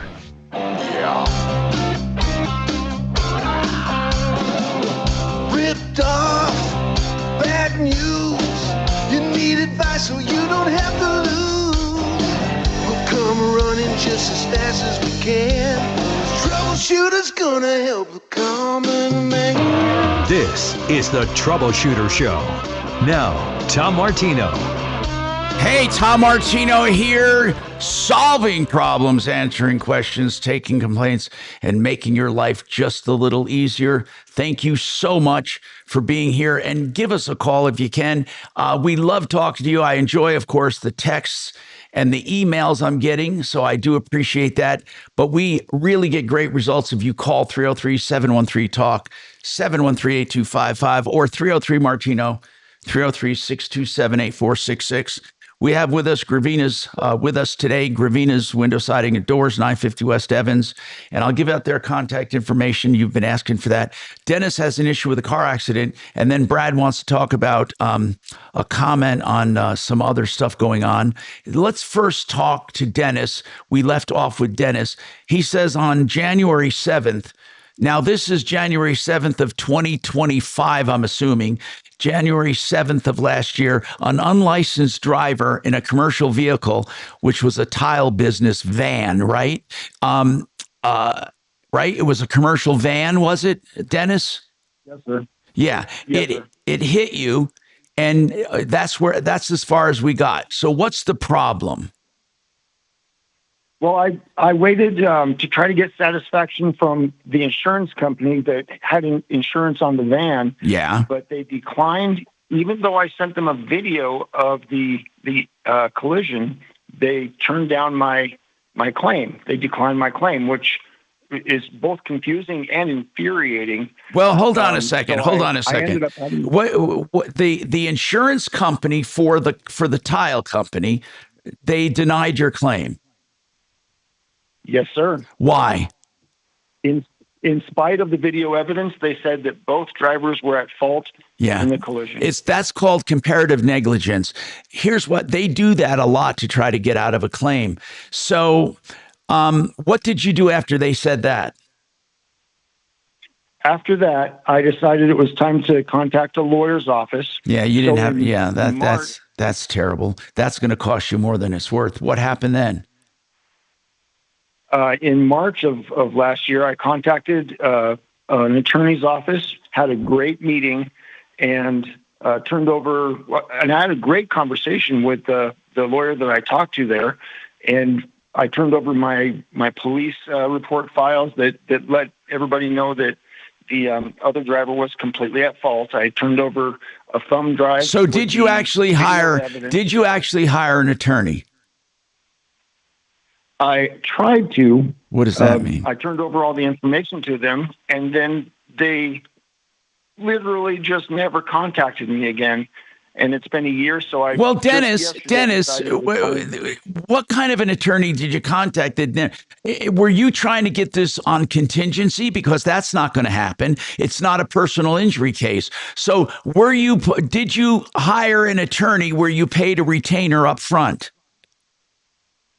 No, I hired an attorney and the lawyer that I talked to said it was going to be a contingency. No, that's not going to work. They won't take a contingency case unless there's personal injury. Were you claiming personal injury? No, sir. Okay, then this is not. Dennis, no attorney will take a case on contingency unless it's personal injury and unless the personal injury is substantial. Okay, so really, you don't have an attorney. So what have you been doing all year? Trying to carry on the conversation with that attorney's office. And then as of yesterday, I decided that was not going to be successful. Well, he's not your attorney. Did you ever sign a fee agreement? Did you ever sign a retainer agreement? Anything at all with this attorney? No, I understand. He's not my attorney, but he's just the attorney that took my evidence. So he's not going to talk to you. He's not your attorney. So what you need to do, and I don't know why you didn't do this to begin with, and Deputy Deal step in here. What you need to do is sue them for the damages. How much damage did you have? I paid $10,213. Yeah. Now, did you have coverage on your vehicle? I did. I do. Did you have collision coverage that paid it? I do not have collision coverage. So what did your insurance pay for? My insurance did not pay for anything. I have uninsured motorist coverage, and I have when it's my fault, I have coverage for that. I get it, liability. Liability only. But you don't have any collision coverage. What kind of vehicle did you have? A 2007 Toyota FJ Cruiser. Okay. Oh, wow. They're nice. They're really nice. Valuable, too. Listen, I don't think... Is your car running now? Did you get it fixed? I had out-of-pocket paid to get it repaired. Yeah. You need to take him to county court If it's over, right? Wouldn't that be the good venue? And you need to sue the tile company and the driver directly. Deputy D, if he has evidence, he goes to county court, he'll probably win. Well, provided he's in the position to follow the county court rules. Now, right? Tell me what those rules are. Well, they're much stricter and much greater in volume than those of small claims courts. So it's not as easy. It's definitely not as easy. Would you classify it as difficult? Compared to small claims court? Yeah. Now, if you're satisfied with 7,500, you could just sue for the limit in small claims court, which is much easier, or take him to county court. But Dennis, I'm not going to tell you don't need an attorney, but it's not going to pay to hire an attorney because it would cost you more than you're going to get. So what I would do is I would just sue the driver and the company directly. They're responsible to you. You don't have to mess with their insurance company. You don't care if the insurance company rejected your claim. And how did that insurance company decide that you were both at fault? You see, they're just trying to make you go away, but you don't have to go away. But you better get that lawsuit filed pretty soon because you're going to have a statute of limitations coming up. So you need to sue them. You need to sue them, and I would go to county court. And I'm sorry that we can't give you legal advice, but in general, we'll tell you logistically what's involved with a county court case. County court or small claims case? Let me ask you, Dennis, would you be satisfied with collecting $7,500? I had wrote down in my notes that I probably should take them to a pro se lawsuit through county court. Well, you know what? I think this is the small claim, and this is not legal advice. This is just based on my own experience. Your experience. What I found is that the small claims courts are really built for people like our caller here, where you don't have to write up a lawsuit. You don't have to. I mean, there's very little you have to do to prepare it. You can literally just write down on the form they give you, this guy hit my car, caused $10,000 in damages. He didn't have a license. He and his company are responsible for the damages. I'm suing for $7,500. And then you and the defendants would show up at the courthouse and the judge would sort it out. They apply the law without you having to explain it to them. So this is and that's where you'd bring your evidence and show it to the judge. Yeah, the pictures, the video. But in county, you're going to have that would actually save me. That would actually save me money eventually, wouldn't it? Because of all the cost of filings in county court. Well, it's not so much the expense of filing in county court. It's the logistics and the civil procedure you have to follow. And also, this guy could lawyer up, or the insurance company could lawyer up in county court, whereas in small claims court, they don't. No, they can bring a lawyer to small claims court. The defendant always has the option of bringing a lawyer. I was told that lawyers are not allowed to practice in small claims court. I can tell you that the defendant always has the option. Now, so they can hire an attorney in small claims court. Yeah, absolutely. Now, Dennis, I think to help you resolve which court to go to, take a look online for a free publication called Colorado Rules of Civil Procedures. Read a couple of pages of that. If you think that you're comfortable with absorbing and living, a couple of 100 pages of those rules, then you might want to consider county court.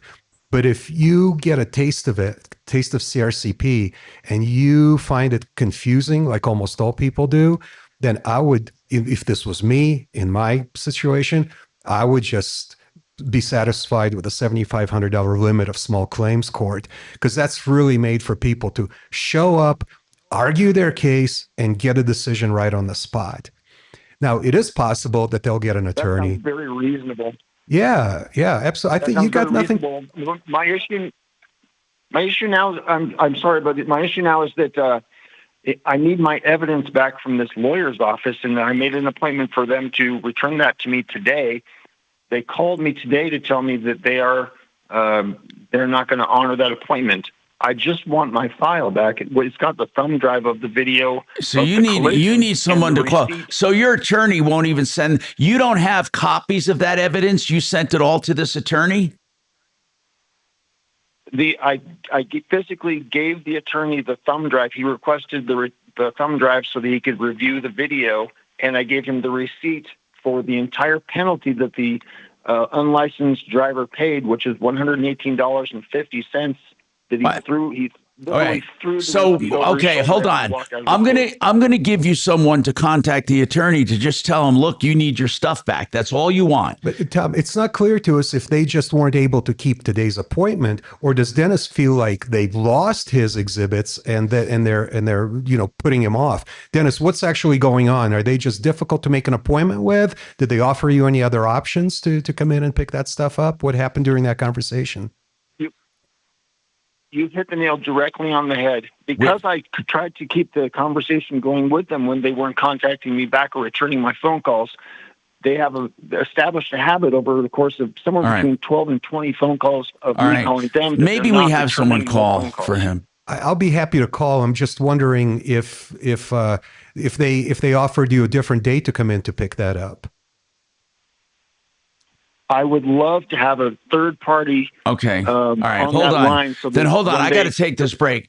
By the way, according to ChatGPT, and they've referenced the court, I just don't want to give out wrong information. I'm not trying to argue. I don't know any better. I'm going to tell you right now, I don't know the answer, but it says here in Colorado, you're not allowed to hire an attorney as a defendant or a plaintiff in small claims court. It says Colorado small claims court designed to be fast, cheap, and formal. To keep it that way, no lawyers are allowed. No lawyers can be speaking to you in the court, and no lawyer examining witnesses can be done. This applies even if you're the defendant and even if the other side is being unreasonable or aggressive. There's one exception. That is if the attorney himself is being sued, he can represent himself in small claims court. So I don't know the answer, but I don't want to give out wrong information. I was told by this, and maybe you can find something differently, that you're not allowed to have an attorney in small claims court. As soon as the attorney enters his appearance, it moves to county court. So, but they still have what's called the rules of relaxed procedure. So in other words, you hire an attorney, it goes out of small claims court, but because you filed in small claims court, the defendant still has to go by what they call rules of relaxed procedure. So respectfully, that's an AI. Look, I'm not arguing with I you. know This it's an is, AI. they're saying you cannot have an attorney. Yeah, it's an AI hallucination. In fact, the JDF 250, which is the packet of forms they give you to file a suit, it actually has specific instructions on. So an attorney can come in and fight against you in small claims court. The defendant has, so you cannot, as a plaintiff, you do not have the option. No, I'm not talking about that. But if you sue someone, that person can have an attorney fight you in small claims court. In the small claims court, they have to notify you, I believe, within 10 days of trial, no less than 10 days of trial, at which point the plaintiff has the option of bringing an attorney. But even if the attorney does show up on the defendant's side, it still remains in small claims court with small claims rules. And I base that not only on JDF 250, but my own activities. Well, I don't know anything about JD. All I'm saying is I want to be really clear on this because I want you to look up this. They're giving me the actual small claims rules. They're citing them, and I hit the link here, and it says small claims rules, and it says to look at a certain section, which I can't do live. I got to take this break. More coming right up. I don't care one way or the other. I'm just looking Farmers at and what ranchers. this thing When told it's time me. to buy And you're or saying sell it's wrong. ag equipment, think 136407. Purple Wave Auction. We're your go-to 136407. online marketplace. No for attorney tractors, shall appear on combines, behalf. sprayers, and more. It's right With our here. no reserve policy, every item sells to the highest bidder. Experience the Purple Wave difference. Nationwide reach with a local touch. Purple Wave Auction. Whether you're expanding your operation or streamlining your fleet, we've got you covered. Visit purplewave.com today. Fuel your farm with Purple Wave Auction.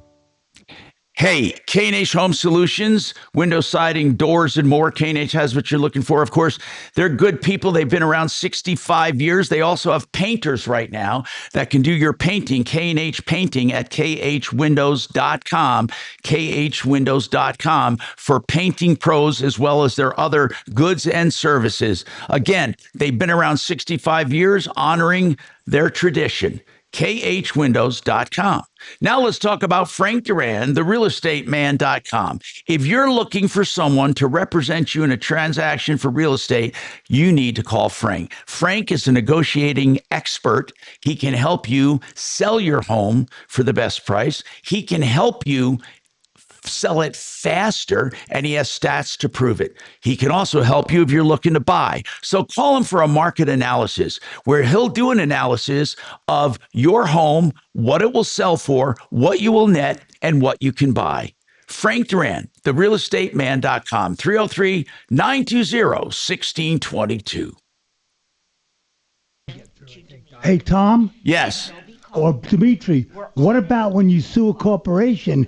Isn't a lawyer allowed to come in to represent the corporation or the business? Here, I'm looking right at the. I'm right in the court. I'm at court.state.co.us, and it says no attorney except pro se as an authorized full-time employee or active general partner in a partnership, an authorized active member, blah blah blah blah, is allowed to. It's right here. So why don't you look this up for me? Because I'm just going by.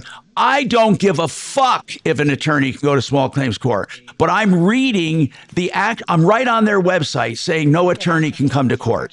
So Dimitri, you tell me what I'm reading wrong. Have you sued a business? Oh, hey.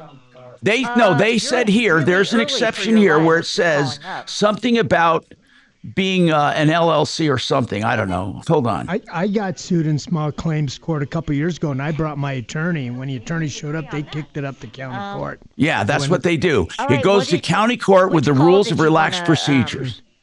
So you may think it's in small claims court, but according to them, it kicks it to county court. Let's have one of our. But show me, because I'm not challenging it. Okay. We should get Brad O'Brien or John Fuller on. 520B. I'm on 5.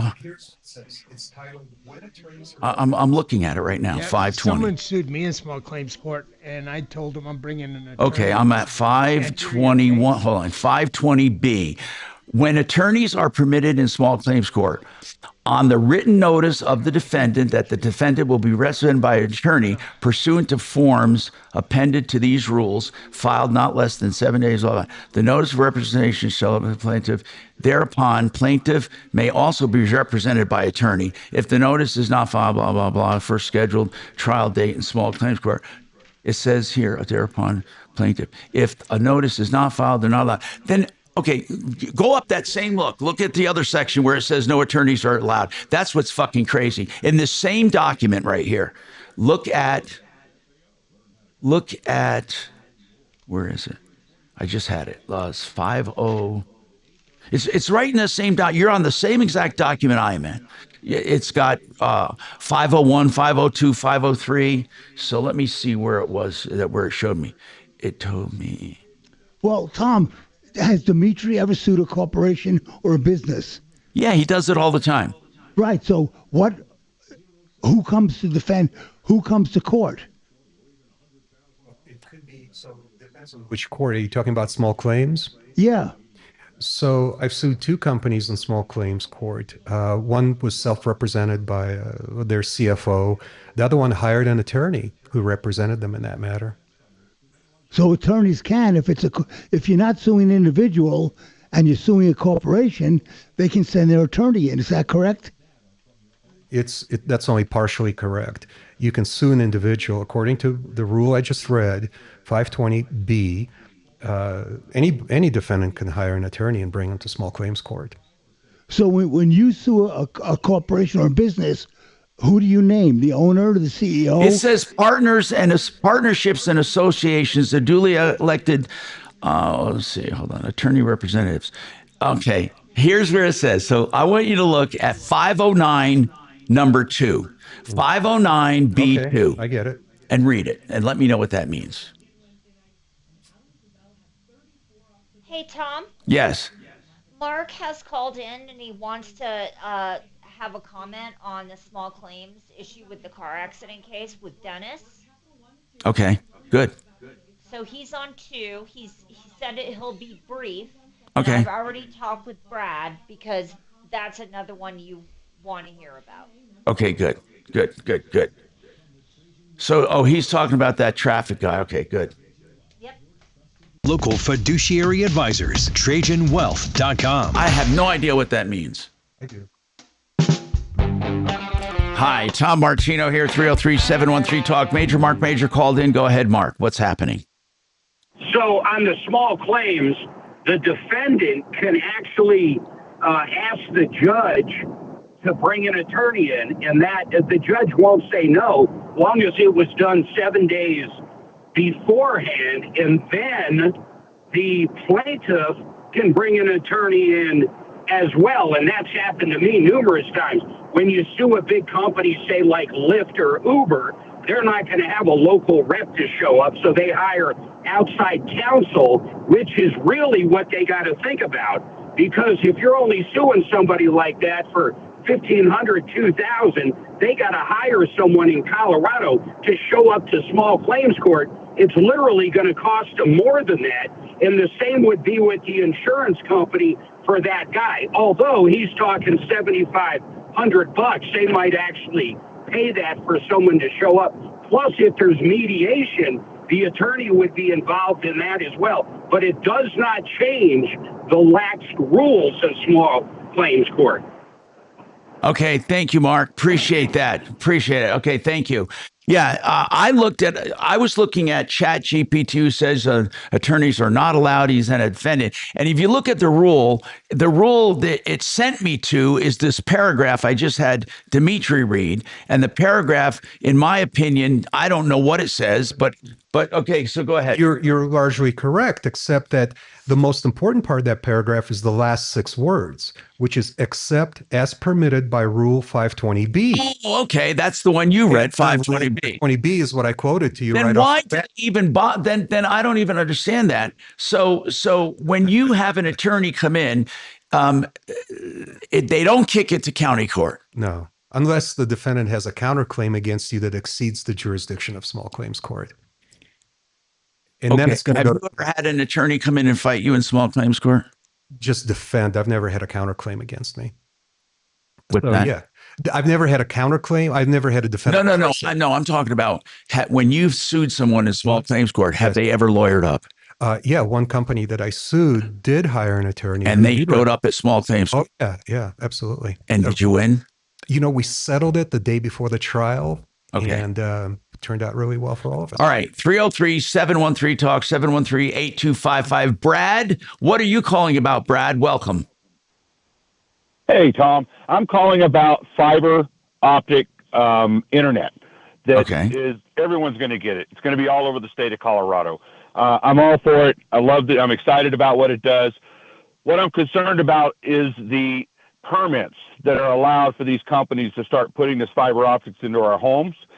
There are 2 ways that they can go about doing it, Tom. One is they can come in through your street, through the right-of-way, or they can come in through your backyard through the easements. When you say come in, how big of a cable is this that they're laying? Oh, it's really tiny. It's probably the size of a 110 electric line. Okay. It's very small. And you know, there's a lot about fiber. It has no, you can't. Right. Do they bury it? Through it. They do bury it. The problems we have is that they're burying it along next to like gas lines and other utility easements. And my biggest concern is I found out between Christmas and New Year's that they were coming to my neighborhood, and they're already digging. So we just got notified it's happening. We were never informed prior to that it was happening, or even had a say in how it was going to happen. My concerns are of how counties permit these actions. There are actual state laws that says it has to go in. There's not much we could do about it, but there's also a Colorado Supreme Court ruling that says that they can't harm the cosmetics of your front and so on and so forth. And also it has to be reasonably necessary.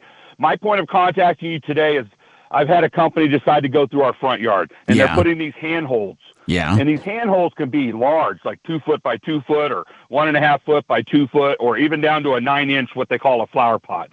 But now they alter how our neighborhood looks because they're putting these handholds in for fiber optics. Tell me what a hand. I don't understand. Why are these handles being put in? What are they? Well, they're not necessary. Number one, what they are is they're an access point for the company in case there's an issue with the splice. Got it. So they can get to the splice, but the splices have been studied to be good for 20 to 30 years. Okay, is this handhold? Why would they need it? Is this handhold something like a cover? Sprinkler box. Okay, got it. It looks like a sprinkler valve box that you would have in your backyard or something like that. And is it buried? It's a green lid. Right. It's buried flush mount. Okay. So what is the problem? If these are necessary, what is the problem? Well, the problem is that we have Supreme Court ruling that says that it has to be necessary. Number one, the handholds aren't necessary. Somebody Number two, actually took this to court, Brad. Somebody actually. Yeah, 1998. What? Before fiber, over another issue in 1998, someone took this all the way to the Supreme Court. It's an absolutely unusual situation, but it's called Lazy Dog Ranch versus Telluride Ranch Corporation. Okay, so it's a Supreme Court ruling that talks about the necessities, whether it is necessary or not, and also about damaging and repairing anything they damage, like sprinklers and so on and so forth. And then also the enjoyment of your property. They can't alter your enjoyment. My problem is this is one of 9 companies about to come out. So are we going to have 9 handholds in our front yard? Because I talked to BAM and they So said you're telling me that everyone, this is not done like a franchise where only one company can do it. You're telling me they're going to allow multiple providers to come into neighborhoods? The law says multiple providers can come into the neighborhood. The law says we cannot stop them. What we can do is we can guide them. Our county, Douglas, decided to let them come through our front yards, and I'm fighting back saying, why aren't they going through our backyards like Xfinity did? Xfinity is in my backyard, and I don't care if you put a handhold back there. Matter of fact, instead of one hand handling 2 houses, one hand holding my backyard to handle 4. Brad, I have a few questions for you.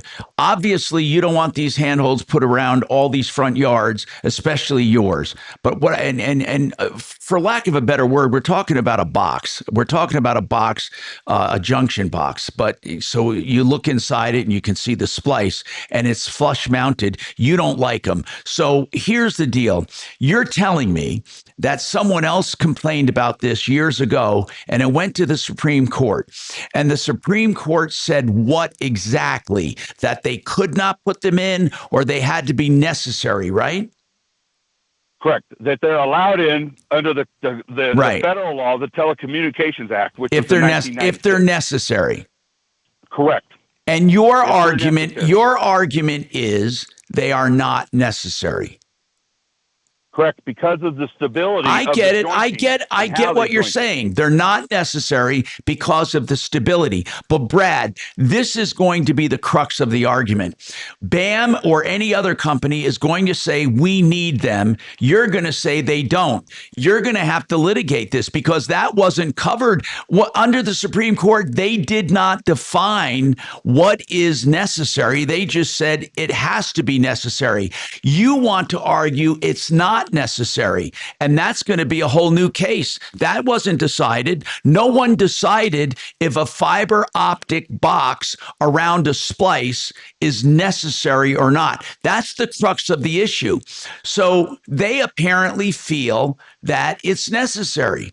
And they're going to probably show evidence of that. I don't know. Did you talk to them and ask? And let me ask you this, and I want the God's honest truth. Do you care about the whole neighborhood, or do you care about just your yard? The whole neighborhood. So as a neighborhood, do the other neighbors care about this? Well, they do now since they were installing it and hit a gas line. So that's a whole nother issue. But not the gas. Yeah, that's a temporary thing. Here's what I want to know. Could you get enough neighbors to chip in to take it to court? Because that's what's going to happen, because you're going to argue to the county they're not necessary. BAM's going to say, oh, yes, they are. Then what? You're going to have to prove it. It's not just a necessary. Sure, Tom, it's not just a necessary argument. And you're right. It will have to go to court. My point of calling today is to make people aware they're coming. and it's not just one fiber optic company. No, I agree. I agree with you. Look at Brad. Handholds in your front yard. But Brad, I agree with you, but that is the crux of the issue because the Supreme Court, now I'm not reading it, I'm just going by what you said. The Supreme Court said they have to be necessary. Okay, when in an easement, they have to be first. They have to be in an easement to begin with, and they are. I assume they're in an easement. They can't just go in the middle of your yard. So if they're in an easement, they still have to be necessary. Okay, you're arguing they are not necessary, and frankly, I'm going to say, what is your expertise, Brad, over them? Why is your word better than theirs? You get a break, buddy. I got to take this break. Hold on. I do have to take this break. The point is you're not an expert at it. I mean, they are. I mean, that's going to be your uphill battle. More right after this.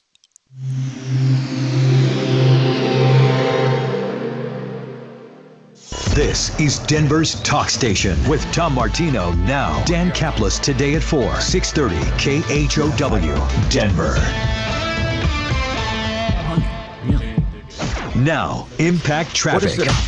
A lot going on across the metro area. There is an accident on southbound I-225 at 6 with slow traffic from Colfax. Right now, eastbound I-70 is closed between Herman Gulch and Bakerville due to a fatal accident, causing about a 2-hour delay. The westbound direction has just reopened, but we're also seeing backups. I-70 closed in both directions between Frisco and Loveland Pass for snow removal.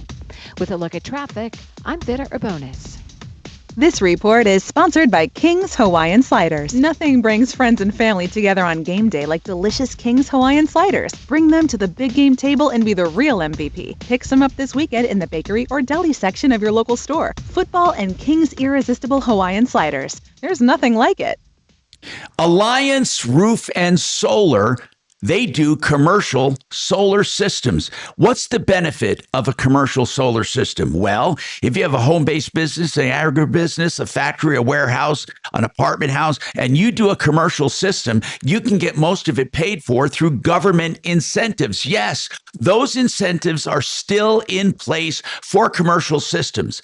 But something else you can do, you can learn how to sell power back to the grid or to end users and make a profit with a commercial system. To find out more, you got to contact Alliance Roof and Solar. They know all about utilizing commercial solar systems. 303-704-2449. Alliance Roof and Solar, 303-704-2449. The website is a little different. The website is redrocksrs.com.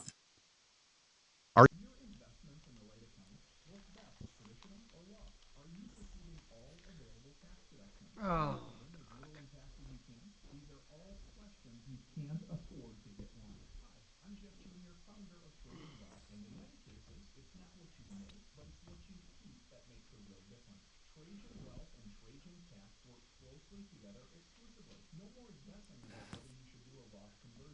I have to run right out after this show to be at the hospital to get this thing out. Application thing, so it's pretty quick. Nice. Feel good? It's the last thing I have left. What is it, like 15, 20 minute type thing? That's what they say, yeah.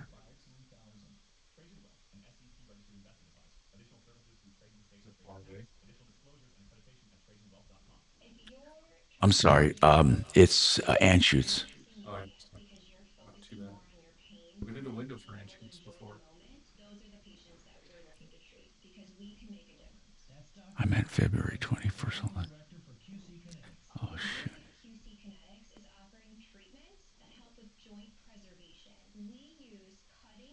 February 21st.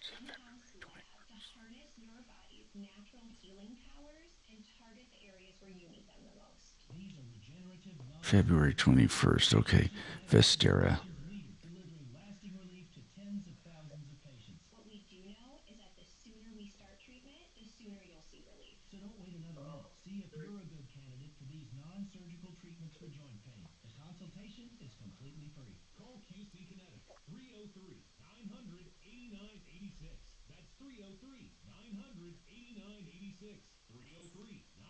I can't believe that Tesla is just not going to make those cars anymore.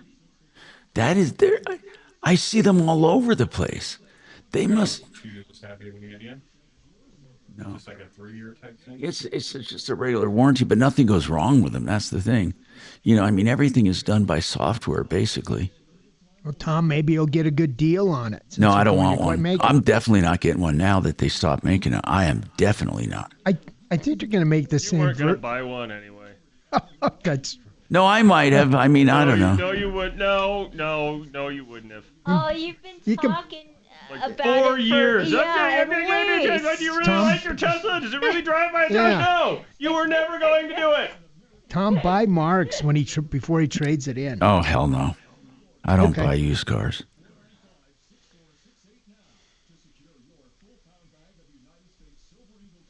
They must be. They're probably quit. I wonder why they're quit making them. That's a popular car. I mean, they're selling hell out of them. There's a waiting period. Maybe it's a manufacturing. Maybe they're going to still make it, but they're going to call it something different. As Mark mentioned, they're going to use robots to build it.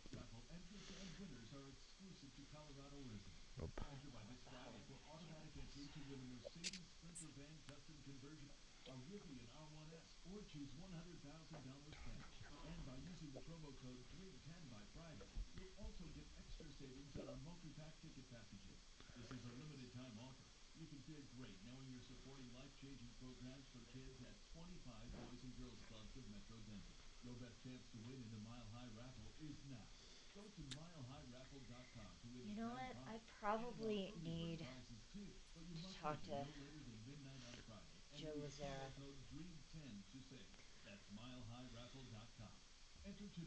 If we get into any trouble.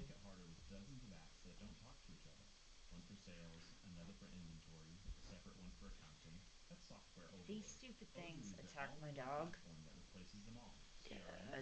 They're going down. Adam's in Mexico City next week for God knows what reason. What's in Mexico City, Kelly? Oh, he's got a new employee. Other than diarrhea. No, he's... .com. 630 KHOW, an iHeartRadio station. Hi, Tom Martino here, 303-713-TALK, 713-8255. Hey, Brad, I wanted you to finish up. I had to take that break. So Brad is calling about fiber optics. He wants people to know that there are going to be up to 9 companies coming through neighborhoods laying fiber optics, and they're using easements. But one of the objections he has is that where they make a splice, they put a box in subterranean with a flush mount box. They call them handholds in order to get to the splices.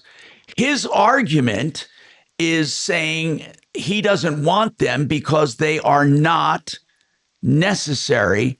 And I think he's going to have an argument, although I don't know what the fiber optic company is going to say. Let's start right there, Brad. Have you asked them not to put in these boxes? I have. And also in the Colorado Supreme Court ruling, it talks about one other factor, that it does not unreasonably interfere with enjoyment. That means that companies can't come in and alter the way your property looks, especially from the front. So there is wait. I don't think you can argue. I don't think you can argue that a small box buried in the ground can alter your enjoyment of a property, can you?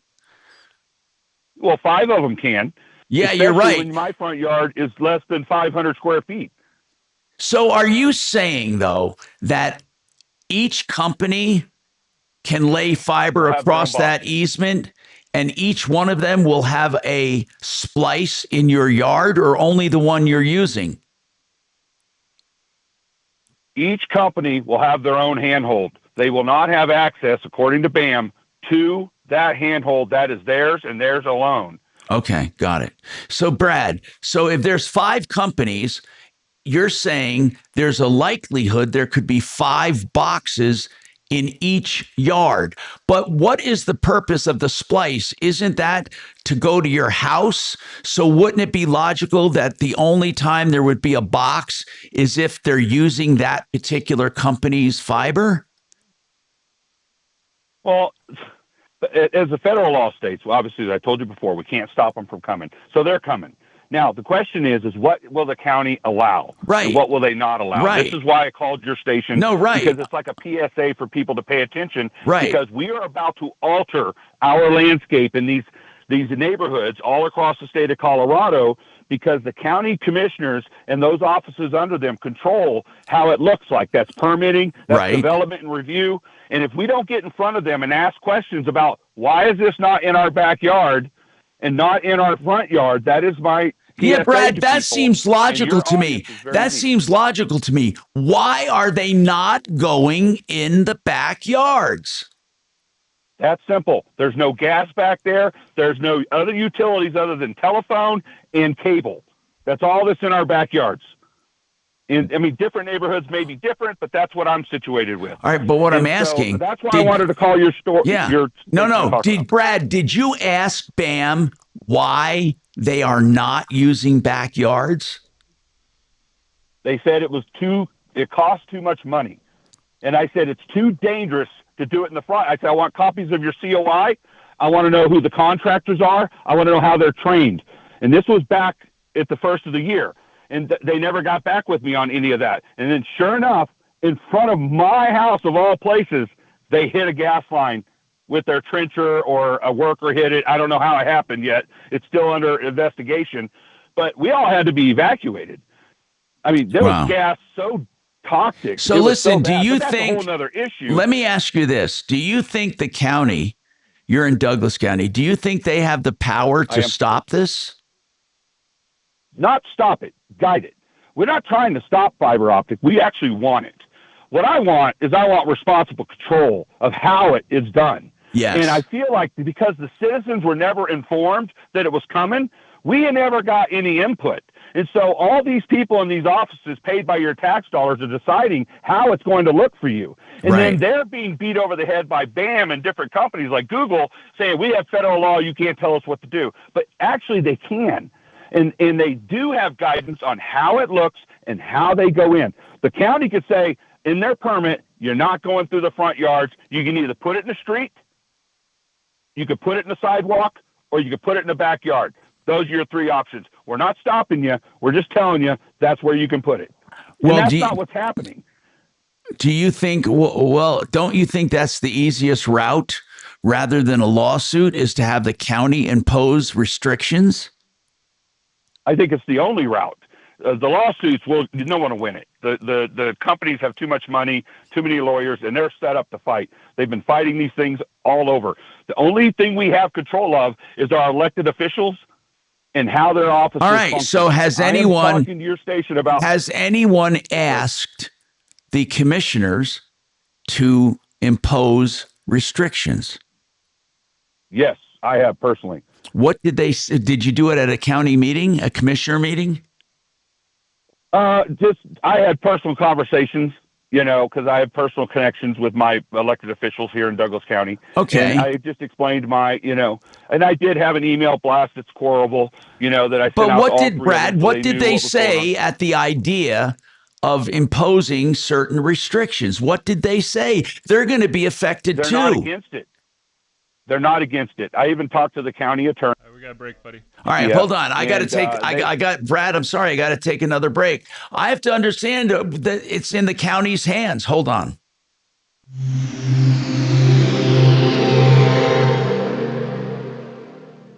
Now, Impact Traffic.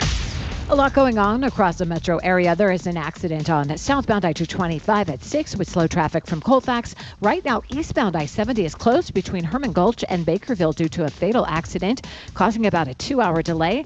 The westbound direction has just reopened, but we're also seeing backups. I-70 closed in both directions between Frisco and Loveland Pass for snow removal. With a look at traffic, I'm Vida Urbonis. This report is sponsored by the Our American Stories podcast. This is Lee Habib, host of Our American Stories. On our next episode, we'll share the story of the woman behind the Wild West's most famous lawman.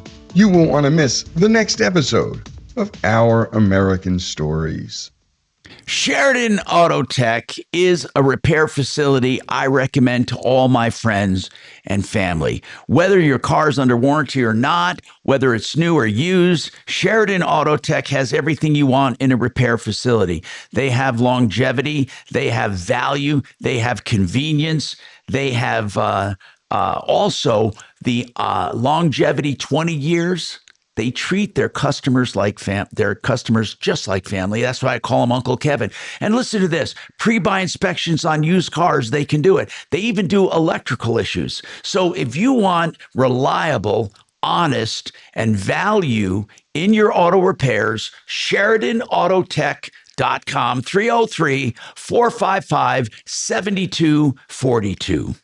Hey, you want to talk value? You don't get any better than this. I'm talking about Fix It 24/7 and their extreme clean tune and check of your furnace. If you've never had it done, they're offering this introductory special. They refurbish your furnace for $39. I'm not kidding you. They take it apart, clean every nook and cranny. They tune it and adjust it and give you a no breakdown guarantee. You will not believe how thorough they are for just $39. FixMyHome.com. Book now. FixMyHome.com. Book now. 720-526-3939.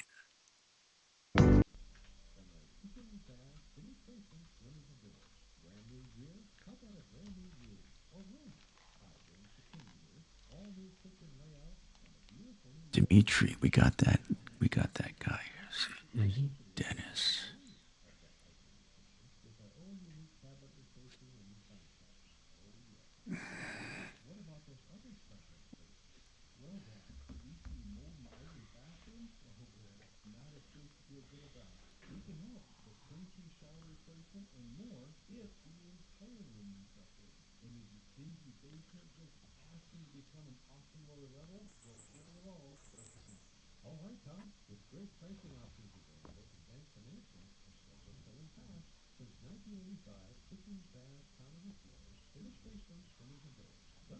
My son sent me a link on these glasses, the Meta Ray-Ban glasses, Meta with a camera in them. But I don't know what they do. I mean, they're not goggles. They're just like, I got to read this. $79. Wait, that can't be.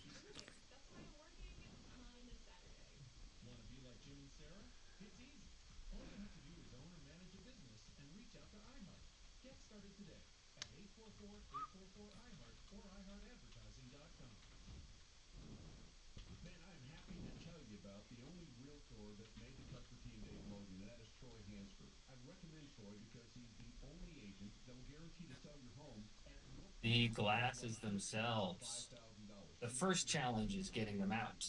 They slide up. Who gives a damn? Just get to the stupid function. It's like thick. I feel like it's just thick. Get to the function, you jerk. And not so much like we tried to make glasses and back inside. This is the charging case, and it folds up, right? Yeah, look at that. And you can just stick that in your pocket. Shut up. Get to the function, bro. You just love when a product comes out, and you know the focus is the glasses themselves, but then like there's something else included with it that like a no-brainer innovation that it's like, why didn't we have this before? And this is one of those times. Oh, look at that! It just like pops up. It's like sprinkling. Safety and warranty guide. Read through. We got a USB-C charging cord that's that long, and the cleaning cloth, and that's it. The box. We got the distinctive camera and capture LED. This is actually the LED camera, although all the reading I did yesterday, coyotes attack at night. on the top of the glasses we have the If capture they button come on out the during side. the day, For here, we've got the speaker vent and another one on the other side. On the bottom there is where the actual audio from the speakers will go. And it's kind of hard to see here, but we have trust me, I know 5 in the last microphones. 24 hours. 2 on this arm, 2 on this arm, and another one just under the left hinge of the glass is the power button. It's like a toggle. And then kind of the star of the show, wave guide display. You can kind of see the elements of it here on the left. And this guy is the worst reviewer I've ever seen. You'll notice that it's only on one of the lenses. The display is actually in that lens only. Okay. They're not trying to Adam ordered a couple. 4 and Dan Kaplis 4 to 6. What better way to start the new year? Denver's talk station 630 KHOW. Tom Martino here. And I'm going to finish up with Brad. Then we have a follow-up on that car accident with comparative negligence. That's going to be, and the guy wants to get his stuff back from the attorney. We also have Nick Gravina with us, and I got a few texts for him as well on replacement windows. Right now, Brad, what's the word you want to get out that people should complain to the county? Brad? I think that at the end of the day, they have to. I'm here. Can you hear me? Yeah, go ahead. All right. At the end of the day, they have to have a conversation with their county and understand what they're doing. Here's the long-term problem, Tom. We can't have 5 companies coming through our front yard. They need to come through the backyard. That's All the right, bottom got line. it. Got it. We got more coming up. Man, that was a long, involved thing. Okay, I'll get that. Call, Tom. Now I'm going to listen to this thing once and for all. I'm going to go on YouTube so I can. Wham, bam. Don't put the can in my yard, ma'am. remote access. Help desk. I just want to get through this thing. Skip that. We're getting smart here on the left side. On it, it's just. Does he ever get to the function of the glasses? Does it just record you walking around to use the band? But if the band's not working for This guy's never got to the function of the glasses. So 2 fingers forward is volume up. 2 fingers back is volume down. I won't go through every single gesture, but for whatever reason, if the band doesn't work, there are backup options. With any pair of display glasses, a concern may be that, okay, you go outside, and now you can't see anything because this dang old sun is still up in the sky. Well, these actually come with transition lenses, so it'll darken the photo pops up and you can see, and touch controls, and like this. You know, it's being made by Meta, not in this video. In this video, all I'm here to say is these are $800, and they're available now, and it feels like the future, even if we're not exactly sure whether we want it. It's coming. Tech inside. This is the charging case, and it folds up, right? Is this? We got the distinctive camera. All he did is unbox it. It's I'm just gonna go really next stupid. door and work on my champion window case. Okay. And I'll probably leave. I'm gonna use the studio phone because when you call, it comes up as iHeartMedia. Oh, good. So they think they give you a little more credence to That's talk a good to you. idea. I learned that trick a couple weeks ago. Stupid. Worst review I've ever seen. I would like to. What are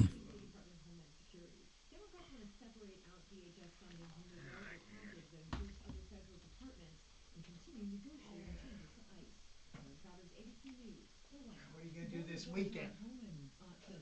Just hang out as usual. You know what's weird about the Poker games going? The AI, how it read one part of that rule but not the second part. It just totally like, you know, that you got to be careful. Like I was doing one time with AI, and it totally sent me down a bunny trail. But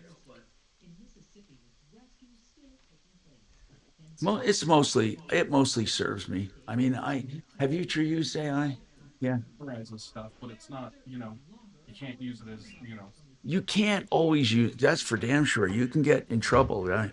Just like that one, it's because when it summarizes, it's probably the first thing it finds in that document. That's what it did. Right. But then it didn't say but exceptions or with it. Yeah, but. No, I like some stuff with AI. You know. God, everybody uses it. Every fucking body uses it. You know, writing something back to a customer sometimes it may be a little frustrating. I can kind of put it in there, kind of makes it real professional and send it. And, you know. To Dimitri, I got to be at Anschutz at 3:00 check-in. 4:00 they pull this sucker out. You see what it looks like? And then it goes up to my jugular. So that's what they. The last bastion. It's going to be psychologically, because every morning when I look at that, it just weird. Wi-Fi implant that you see everyone.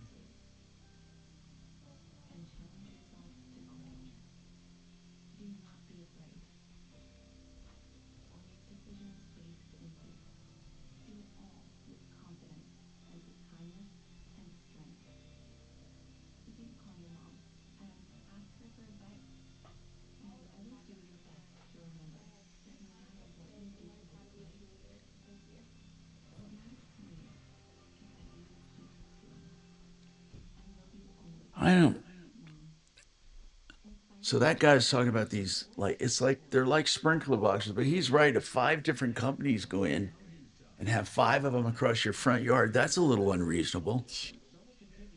Even with the old cable box and stuff, it wasn't basically they just tapped into their own cable somewhere. It's not that they have 5 different cables running if you went to different companies. No, cable is a franchise, so they only allow one. See, this is where it's different. With the opticals, they're allowing all of them. Right, so but there has to be 5 lines ran to that house in hopes that you pick their. Yeah, that's what I'm thinking. Like, why can't you share a junction box?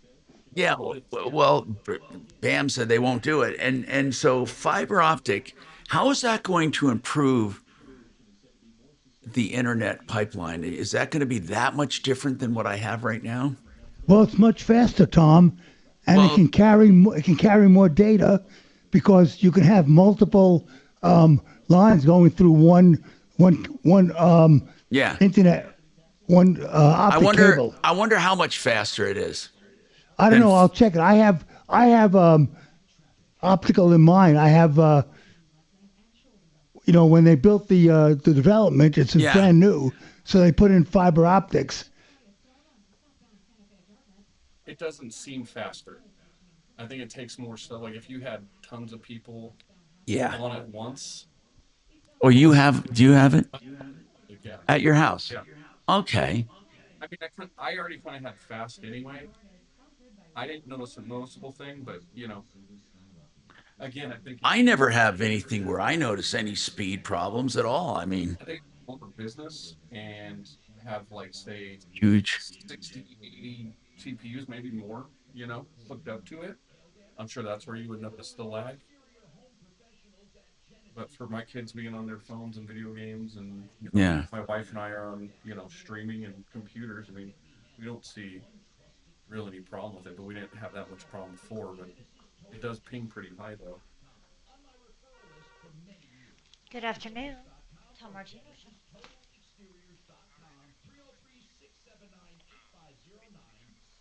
Sure. What's your first name? Have you called in before? You just tend to be getting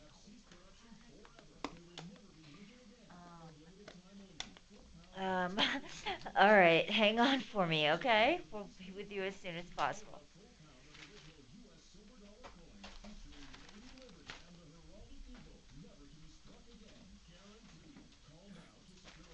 so that guy was reviewing the Meta glasses, but he never said what they actually do. They're display glasses, so I don't know what they do. They look like, and they're automatic sunglasses too, but I don't know what they actually do. You said they were smart glasses? Yeah, but I don't know what that means. On their website, they have the best description. Now, I had made goggles at one time. They were really. I gave them to my stepson.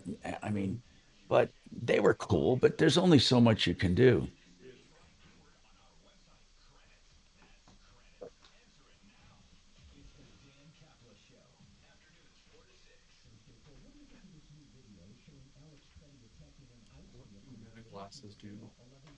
His death, will it change the way America sees what happened? Should it? Join me at 4. They're not the goggles, so the glasses, just fine. Ripped off, bad news. You need advice so you don't have to lose. Well, come come running just as fast as we can. Troubleshooter's gonna help the common man. This is the Troubleshooter Show. Now, Tom Martino. Hello, I'm Tom Martino, and this hour brought to you by One Clear Choice Garage Doors. I can't think of a better company for your garage door than One Clear Choice Doors. I've been with them for many, many years. I've done 5 or 6 openers with them. They do the opener, they do the door, they do every part of the opener and every part of the door. And what I love is they have 24/7 service, so if you can't get your door closed at night, and you need to secure your house, they'll come out. They also have all of their prices on their website. So I'm going to give their website, then I'll give their number. Their website, oneclearchoicedoors.com. Your garage door needs, all of them. oneclearchoicedoors.com. 720-370-3987. 720-370-3987. So we have Nick Gravina with us from Gravina Window Siding and Doors. Somebody wants to know the advantage of the of triple over double pane if you have a choice. Do you get that much more with a triple pane than you do with a double pane? Yeah, you can. You can. Now, how does a triple pane compare to that vacuum glass you were talking about? Vacuum glass is better than triple pane. So, and the vacuum glass are 2 panes that have a slight space in between where all the air is vacuumed out. Correct. Okay. And you do all of those? Yeah, all of them. Now, what's more expensive, triple pane or vacuum glass? Depending on the brand that we can get the vacuum glass in, it's actually very comparable. Oh, good. But then the vacuum glass also always comes tempered glass. So you're basically getting safety glass for free. Cool. Now, let me go back to the phones. And by the way, on a programming note, Brad, the guy that was calling about fiber optics, has a good point. He was saying that fiber optics, they're now being built in neighborhoods, okay? And wherever there's a splice, there's a box that is buried in the ground with a handhold or a cover on it, like a sprinkler box, right? And he's saying if there's going to be 5 or 6 companies running cable, each front yard is going to have 5 or 6 boxes buried in their yard. And he says it's going to get ridiculous, especially when you have a small front yard. And he's saying that the county should make them go in the back, Douglas County in this case, or he says the boxes are not needed for these splices. But right now, fiber optic is being laid all over the metro area. And I can see where it can be a problem if you have 5 or 6 companies and they all put boxes in the ground. My question is, why do they need all of these splices? I thought all they need was a splice where there's service being done. So if you pick that company, you have a splice there. And so the question is, and Nick Gravina brought this up off the air, do all 6 companies have to put a box in your yard in case you want to pick one of them? And it's going to be a mess. And Brad did really bring up something that could be a mess in the future because it's going to dig up a lot of yards. Now, let me go to the phones. 303-713-TALK, 713-8255. Nick, what's going on with the appliance factory outlet? Nick, we get occasional problems with them, and it always centers around warranty work. What is your problem? That would be exactly my problem. Yeah. How are you doing, Tom? I'm doing good, Nick. Nick, here's what we find. First of all, Appliance Factory Outlet is very clear that they do not sell appliances with factory warranties. Isn't that right? Not to my knowledge, no. Whatever warranty I purchased was covered for 5 years, and this is where the headache begins. What's the headache? What did you buy? So I bought a 5-year extended warranty on a washer dryer Maytag. I don't know if the brand is relevant, but when it came due to service, my dryer were coming up right under 5 years. It was really hard to get a hold of them. I left multiple voicemails, was not getting any callbacks. I think I left a voicemail in every department. They have about 5 of them over the phone. Appliance Factory Outlet, by the way, sells these warranties, and we get a lot of complaints about them. So you can't get them. When did the problem come up? This would be about 2 weeks ago. And you have not yet talked to anyone at Appliance Factory Outlet? So I finally did, and this was 2 days ago. They sent out a technician from Brand Source. I think that is a third party. Now, what was the problem that you had, by the way? It was with the washer or dryer? It was the heating element in the dryer. Okay, so what happened then? They came out a couple days ago. They came out. They were unable to answer me questions before their technician came out, whether if I would be billed or if this is cash on delivery for the diagnosis. And the guy shows up, and he I was charged, I think it was $160 for him to diagnose. Diagnosis took about 5 minutes, and to basically diagnose it was the heating element, the most common issue with a dryer. And he didn't have the part on him. So now I'm waiting for their call back for when it's ordered and they can come service this. He said it could take up to another 2 weeks. So what are you calling about? Basically how they handle their warranty and what exactly I'm paying for, whether, they say that they can cover the part. The part is anywhere from $20 to $60. The warranty, they're not covering anything else as far as service call, labor. No, I know. Diagnosis, they don't cover labor. They don't cover. See, listen, Appliance Factory Outlet, I don't like the way they do business. I would never buy from them, but apparently a lot of people do. I don't know why they don't sell them with factory warranties, but they sell their own warranty, and we've had this complaint over and over and over. It's just the way they do business. I mean, so I don't think you're going to change it. I mean, what exactly, though? I don't understand. Are you complaining because you have to wait for 2 weeks, or are you complaining because you had to pay $100 for diagnosis? What part of that are you upset with? All of it? I'm upset. Basically all of it, but basically the warranty. I don't exactly know what the warranty is going to cover if I'm still going to be out of pocket $360 at the end of the day when I could, they could replace the dryer at that point. Well, how much did you warranty, Nick? Say again, I'm sorry? Did you read the warranty? I did. Well, then you should be able to know. Is it clear on what's covered and what's not? It's just a full warranty. I mean, it's parts, labor, everything. And wait a minute. It says that it covers labor. I believe it does. It's full coverage. So then you paid $100 for diagnosis. So they're going to cover the problem with labor. So what's the problem? This is the part I don't understand. What part are they not doing?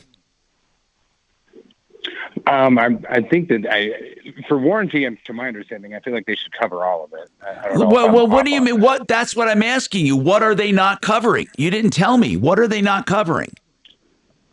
The service call out there, and then okay, gotcha. They're going to charge. What does the warranty say about the service call and diagnosis? It doesn't specify. Well, Nick, can I just say something? You're putting the cart before the horse. Why don't you wait and see what happens, and then you can make a complaint or not make a complaint based on what happens? Well, yeah, that's what I don't understand. Like the $100 diagnostic fee. If the warranty doesn't address that? When they charged you $100, did you say, wait a minute, I have a warranty, or did you say anything at all? And what did he say when you said, wait, why should I have to pay $100 for a diagnosis when I have a warranty? What did he say? So they said, have my card on hand at the house, which I did. So when the technician shows up, they would take a look at it and document it. And basically at that point, I wasn't home. I had a roommate there. Card was there. The guy read it. And he said, basically, just to come out and diagnose, they're still going to have to charge me for that basically service call. And another $160 service call to come and repair. Wait a minute. So you're going to be charged. You're going to be charged $100, which you were already charged for the diagnosis. And when they come back out to fix it, you're going to be charged another $160. Yeah, it's $160. It was originally $160, and then another $160 for them guy just to show up to my house. And yes, I have to be charged twice. So wait a minute. You paid $160 for the diagnosis, and you have to pay $160 for the call when they come to fix it? Yes. So you are paying over $300. That sounds ridiculous. So that's no warranty at all. No. Yeah, that's the reason for the call. I would like to know what the verbiage of the labor says on his warranty. Yeah, can you send us a copy of that warranty? Certainly. Yeah, absolutely. Because I deal with warranties every day of the week, and some cover labor, some don't. They're usually pretty specific on what they cover. Well, he said it covers labor. I think what Appliance Warehouse is trying to do is saying, look, it's cost $160 for him to come out there, but for him to change the heating element, we're not going to charge you for that labor because that's covered under warranty. What they're doing, they're calling it a service call, it takes 2 service calls at $160 each. So basically, anytime anyone has a problem with Appliance Factory Outlet, they're paying $300 before they get anything done. That's ridiculous. I agree, Nick. It's ridiculous. Send us a copy of that warranty. I want Deputy Bo to call over there and give him hell. Bo, I mean, really think about this. Think about it. Every single warranty call will have to have a first diagnosis and second to come back with the part. So in essence, every single warranty repair is going to be a minimum of $320. That's not right. That's not right. Hold on, Nick. I'm going to have Deputy Bo look into that one because he's into the technology and stuff. I mean, it just doesn't seem right. But if that's what the warranty says, that's what the warranty says. We got more coming up. Dan McKenzie does wills. And he does trusts. He's working on my estate plan. I waited way too long. Don't wait as long. He has a simple, straightforward way of doing estate plans. McKenzie Law, 833-CO-PLANS. That's 833-CO-PLANS or coplans.co.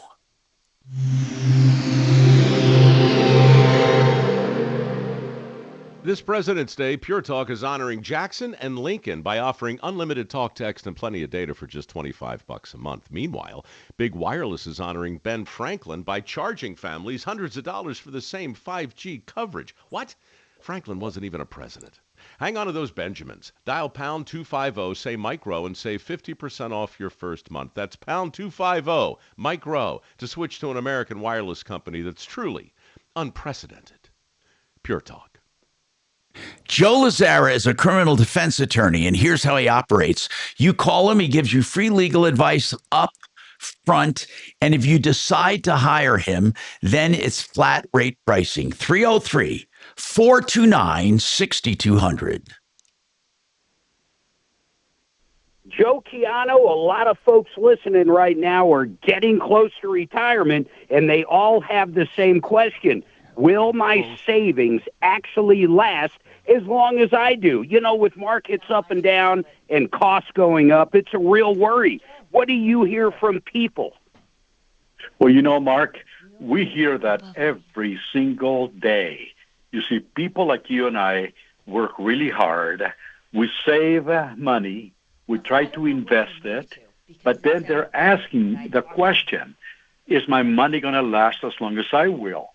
The new statistics just came out on the news saying that people are living longer today. So this is causing a real worry for people, whether they're in retirement or near retirement. They're wondering, am I going to live too long? Is my money going to last? And you see, that is a big problem right there. Joe, you're absolutely right. And trying to figure all of that out alone can be overwhelming. That's why it's important to get expert help at this stage as you get closer to retirement. That is right. We help people before retirement, and we also help people at retirement because they may have the wrong products. They may have a 401k that may not be working. They may have an IRA that may not be working. We have the solution for that. We can actually bring those 401ks, those IRAs, or other retirement accounts into safety, People are concerned about the stock market. They're concerned about the volatility, just like the market came down today. So, people are losing money, and they don't want to lose money. They want to make money, Mark. I love it, Joe. In fact, your smart, proven approach to cut down on the what-ifs of life and the what-ifs of retirement is something people really need to call and talk about. I love what you and Jordan do over there at mymoneymyway.com. If anybody has questions, getting close to retirement, want that guaranteed income, never want to outlive what their retirement or their savings account is, you got to call these guys. Call Joe right now, 303-779-6600. That's 303-779-6600. Quit worrying about retirement. Figure out where you are and check out mymoneymyway.com. That was abrupt. Don't care. Thanks, Joe. All right. Talk to you later. Bye.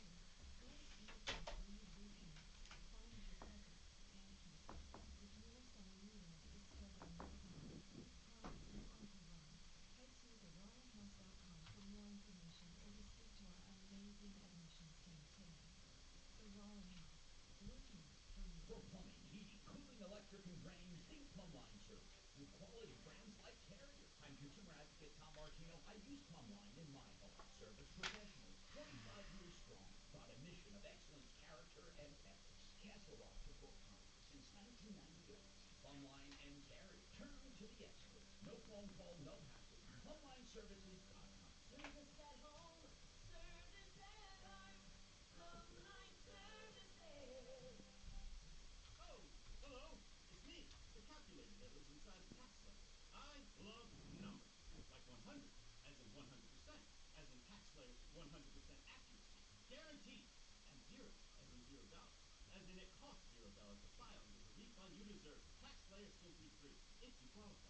Simply Free is available to a limited number of taxpayers. Age, income, credit, and deduction restrictions. See taxlayer.com for eligibility requirements. TaxSlayer. File fearlessly. Facing a job loss? Considering a pension buyout, a severance package, or what to do with your 401k? Hi, I'm Linda Gardner, host of Your Money, Your Retirement, and I can help. 720-488-8604. That's 720-488-8604. Hear that? That's not just dinner. That's Redbird Farms' bold new flavors calling your name. Tender, juicy, and bursting with flavor. Redbird Farms' diced chicken comes marinated and seasoned to perfection, ready to hit the pan when you are. Seasoned in smoky barbecue flavor, zesty chocolate taste, and more. Redbird Farms chicken brings exciting new flavors home. Experience delicious marinated Redbird Farms chicken, also available at the butcher counter at King Supers and City Market. As long as you make it Redbird Farms. Lots of sunshine on tap for your Thursday. We're going to be pretty seasonal in the mid-40s, and that wind stays fairly light. Enjoyable day to get outside. On Fox 31, here's what Weather Team Meteorologist Kylie Burst. This report is sponsored by the Brooke and Jeffrey Second Date Podcast. The date lasts, the food was great, and then nothing. Ghosted, vanished. Witness protection? Okay. Yeah. We'll call them to get answers you may not want to hear. Yes, Brooke and Jeffrey's Second Date Update on the iHeartRadio app, Apple Podcasts, or wherever you get your podcasts. This hour from the Trajan Wealth K-House Studios. Trajan Wealth, your trusted local fiduciary advisors. TrajanWealth.com. Denver's talk station. Online at khout.com.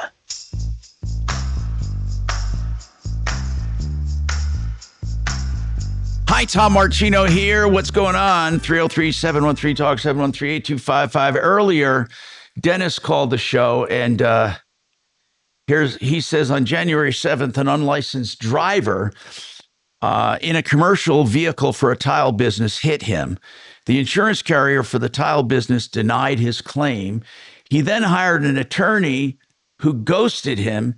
Now he simply wants his stuff back so he can pursue it in small claims court. So I gave it to Deputy. He said he was being ghosted by the attorney, Deputy D. What is going on, D? What's Hi, Tom. So, yeah, I spoke with Dennis to get some of the details, especially what specifically he needs to get back from this law firm.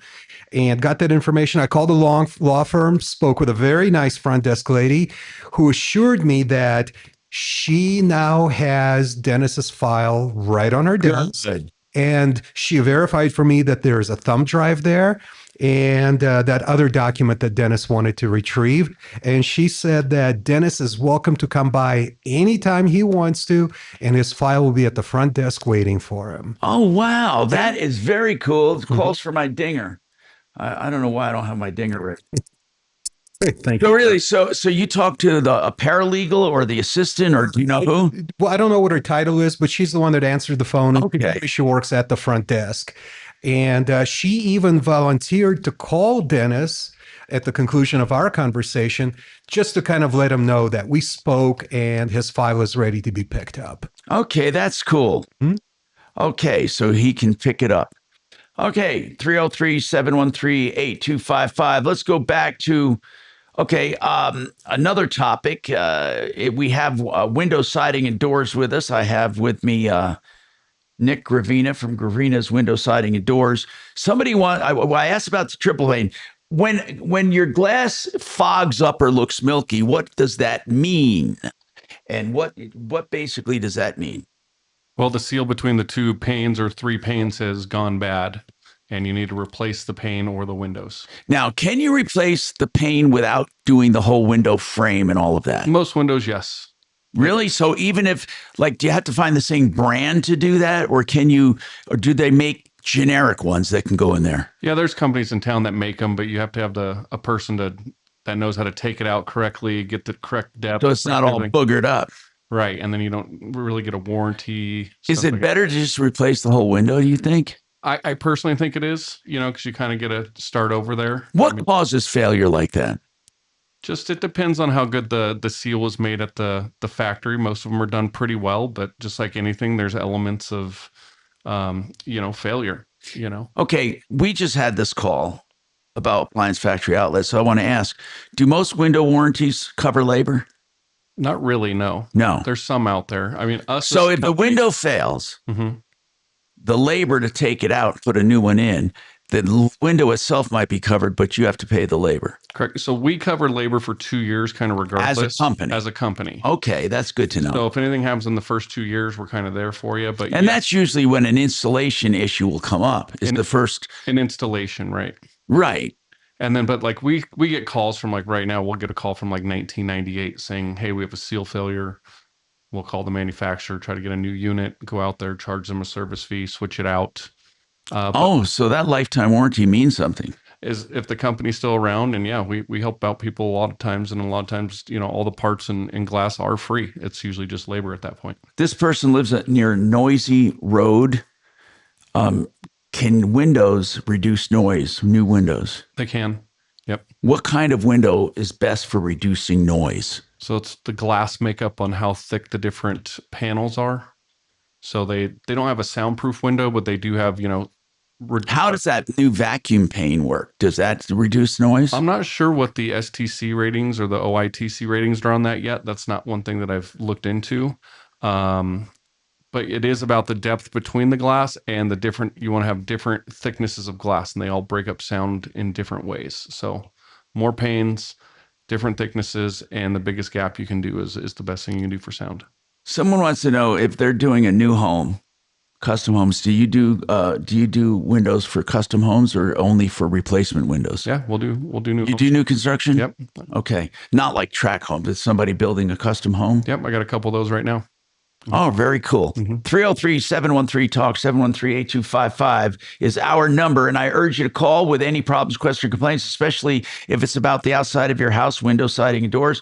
And Gravina's has gravinawindows.com, but it's also just gravinas.com, right? Correct. Or gravina.com, isn't it? Gravinas. Okay, gravinas.com, or you can also call 303-GRAVINA. That's what it is, 303-GRAVINA. More coming right up.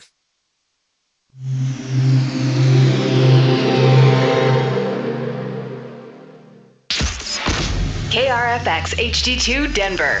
KHOW Denver, an iHeart radio station. Ryan Schuling, mornings at 6. Dan Kaplis, afternoons at 4. This is Denver's talk station, 630 KHOW. Now, impact traffic. Here's a look at the roads across the metro area this afternoon. There is a semi-stall blocking the two right lanes on southbound Santa Fe at Dartmouth. Right now, eastbound I-70 is closed between Herman Gulch and Bakerville due to a fatal accident involving a plow. Westbound has reopened in that same area, but there are some backups. And right now, Loveland Pass closed for safety concerns due to heavy snow. With traffic, I'm Vida Urbonis. This report is sponsored by the Brooke and Jeffrey Second Date Podcast. Your date left. The food was great, and then nothing. Ghosted. Vanished. Witness protection? Oh, perhaps? maybe. Yeah. We'll call them and get answers you may not want to hear. Yeah, it's Brooke and Jeffrey's Second Date Update on the iHeartRadio app, Apple Podcasts, or wherever you get your podcasts. Hey, if you're looking for a steel building, look no further than GreatWesternBuildings.com. We just happen to have their factory right here in the state in Grand Junction, but they serve all 50 states, and they truly are direct from factory to consumer. So if you're looking for a big warehouse, an airplane hangar, a barn, a garage, a shop, any kind of garage, any kind of steel building, get the true factory direct building, GreatWesternBuildings.com. That's GreatWesternBuildings.com. 100% American steel, guaranteed for life. That's GreatWesternBuildings.com.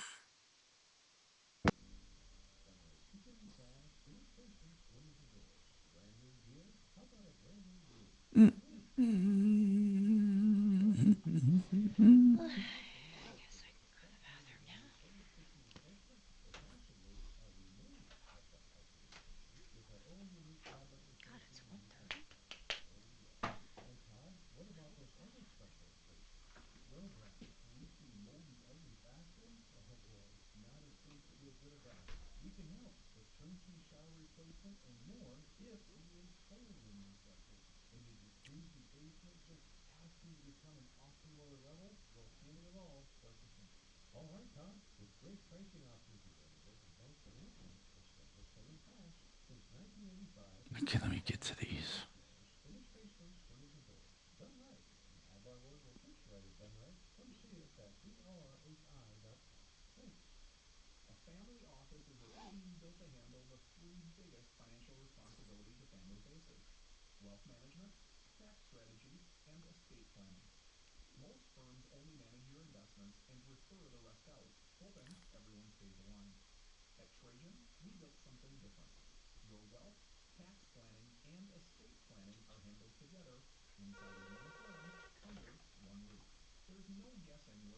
Thanks for calling Troubleshooter Show. Please hold a moment.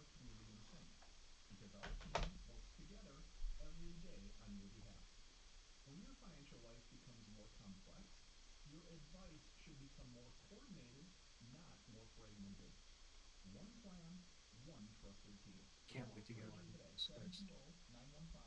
I'm going to take a look. As soon as this insurance claim is settled. So you're allowed to put in windows in a condo? I am, but we should avoid the expense. So Nick. But you really can put that's weird because then everybody in the whole building could have different windows. Okay. Okay. Yeah, and so Nick, they're finally about to look to see if my windows can be. And so with Genesis, when I move out in Genesis and Rick, I started. Well, between me moving out and Genesis starting renovations, I'll invite you over so you can eyeball to see if you, because then you have 300 people access.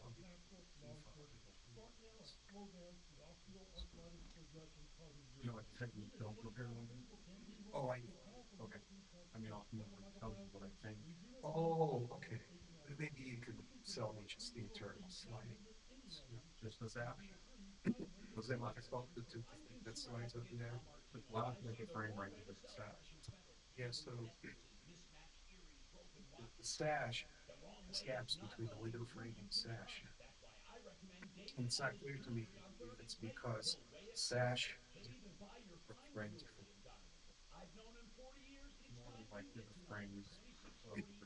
Sash doesn't really have a lot to go with the glass. There's a gap, it's probably because the frame was Good afternoon, Tom Martino Show. What I did observe is the sashes have developed, separation between the vertical and horizontal. Really? Are they wood or metal? Are they moldable? Okay. The outside sash, the outside of wood. Definitely, as we get closer to this is what leads me to believe that it's not the frame itself that's failing, because that seems to be made of some kind of plastic, or at least the tracks of plastic. Okay, what's your first name? I don't know. Tom? Okay. MyMoneyMyWay.com. Hi, Tom Martino here, 303-713-TALK, 713-8255. Is vinyl siding, somebody wants to know, really maintenance-free? What about vinyl-coated steel? Is there a difference? There is a difference, right? You have a straight vinyl siding and then you have vinyl-coated steel? Correct. Do you do both? Yep, I do it all. Okay, what do you like better, straight vinyl or vinyl-coated steel? I like our Kynar coated steel the best. Kynar, Yep. What is that? Kynar is a 70% fluoropolymer mixture. It's one of the best external paints on the market, especially for like the sun here and everything. So some of them give like a 30 to 35 year, no chalk, no fade warranty. But what about straight vinyl? What do you think about straight vinyl? It has its place. I mean, we do a lot of vinyl still too, I don't think it's usually on the upper end homes, but a lot of people have fix and flips and stuff like that, which it can be maintenance free for a long time for somebody, especially if it's a rental and everything like that. Somebody wants to know, before the siding goes on, they were upset that somebody put up siding over raw wood or raw sheathing and did not have it wrapped. Do you wrap houses? What are they talking about? Yeah, probably the, like the house wrap. Yeah. I mean, if somebody took off the old Do you guys do that when you do siding? Yeah, usually. And we have insulated wraps. Is that like a Tyvek? Yes. Tyvek's a brand name of one of them. And so that helps a lot with air infiltration and stuff, doesn't it? Well, it's also kind of like your vapor barrier. Right. Like, so it's kind of like under your shingles, you have tar paper. It's kind of the same thing for the house. Okay. Someone mentioned that they saw one time a foam or some kind of insulation on siding. Do they make an insulated siding? Yeah, there's a couple different things. We can put up like a 3/8 fan fold as like on top before we do the siding over the sheathing. But then there are some that actually have Does foam. that really help with overall energy efficiency of a home? They're usually like an R3 adder. Okay, so they add about R3. Yep, and then some vinyls have foam in them. Some have drop-in foam we can put in them, and then it helps back them. And then if you do the one on the wall and the backer, or the one on the wall and the one inside, I mean, right, you can get even more insulation at that point. Like what, maybe R6 or not? Probably not 6, probably R5. Okay. What is the difference between, what about manufacturers? How many different manufacturers are there as far as windows? Don't you have one that's made right here in Colorado? There is still one. There's a couple left in Colorado. A couple of them have moved out. So like Milgard used to be here. They're not here anymore. Is there a benefit to having windows built here in Colorado? For the glass purposes, yes. Because if the glass is built at elevation, you can get argon in it for sure. If you get them lower, you might not get argon in them. So if you buy windows that were made at sea level or way below us, does it do something to the gas when they're shipped here? Yeah, they can pillow out a little bit, because just like a bag of chips going up to Vail Pass. Okay. And as far as siding itself, truly most siding nowadays, is it safe to say, is maintenance free? I would say, I don't think maintenance free is a good term. I think low maintenance is probably a better give me term. an idea what you mean by low maintenance. There is still some caulking that needs to be probably kept up on like a hardy or like an engineered wood product. And all windows to siding usually have a caulk joint. So there is some of that. The vinyls and the steels have probably less maintenance than like the fiber cements and the engineered woods, but everything has maintenance. Okay, I one time saw a machine outside, a big brown thing, and they extruded the siding. Is extruding still done, or are they built? Are they brought in 8 or 16-foot lengths? I mean, do you still extrude vinyl or steel siding or Kynar? I've never seen vinyl be extruded, and I've never seen seamless steel be extruded, but I have heard stories that they used to do seamless steel siding on houses. Okay, so now 60-foot runs. So now, how long? I mean, to minimize seams, how long can you get them? How long can you get siding in? Most siding is a little over 12 feet. Some of like the engineered wood is 16. Oh, you can get 16? Yep, on the engineered wood. But like hardy plank and stuff, it's 10 feet. Okay. Steel and vinyl's 12 feet. So there's not that many seams. Do you see seams? Do you put a seam cover on them, or do they? Again, it just depends on the material we use. On steel and vinyl, there is none. Using engineered wood, we'll put it on the fiber But you cement. can't see the seams? Yeah, you can. I mean, it just depends on how hard you look. Okay. All right. Don, welcome to the show. He wants to talk about an issue with on the road again. Don, talk to me. What are you talking about, Don? Okay, this all started when I took it in to have a starter replaced. Okay, what did you take in? What kind of vehicle? It was an 09 GMC Canyon. Okay, got it. And I took it in to have a starter replaced. Yeah. Then I was told it wouldn't start. And I tried when you took it in, was it starting? No, the starter went out. It was out completely, and you took it in to be. I had to have okay, it got towed. it. Okay, what happened then? Well, I took it into the garage, and they took.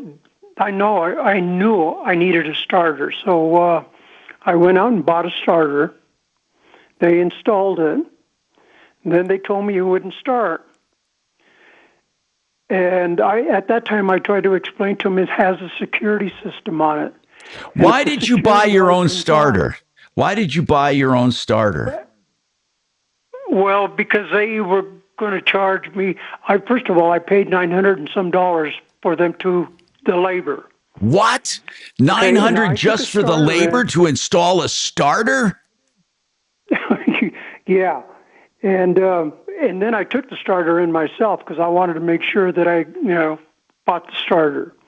And who is they? What shop is it? What shop are we talking about? On the road again. Okay. This is over here in Westminster. Okay, on the road again. So they charge $9. Did you know they were going to charge you that much up front? No.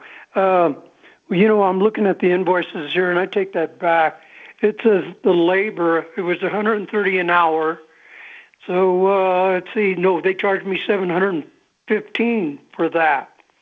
Okay. And it's just kind of progressed from there. there. All right, so what's wrong with it right now? Let's get right to that. What's wrong with your vehicle right now? It still has a security system light. It flashes now and then. It's not a constant. It's but periodic. What did that have to do with the starter? That's the part I don't understand. Nothing. Do you think, how many miles on this? How many miles on this? It's got 220.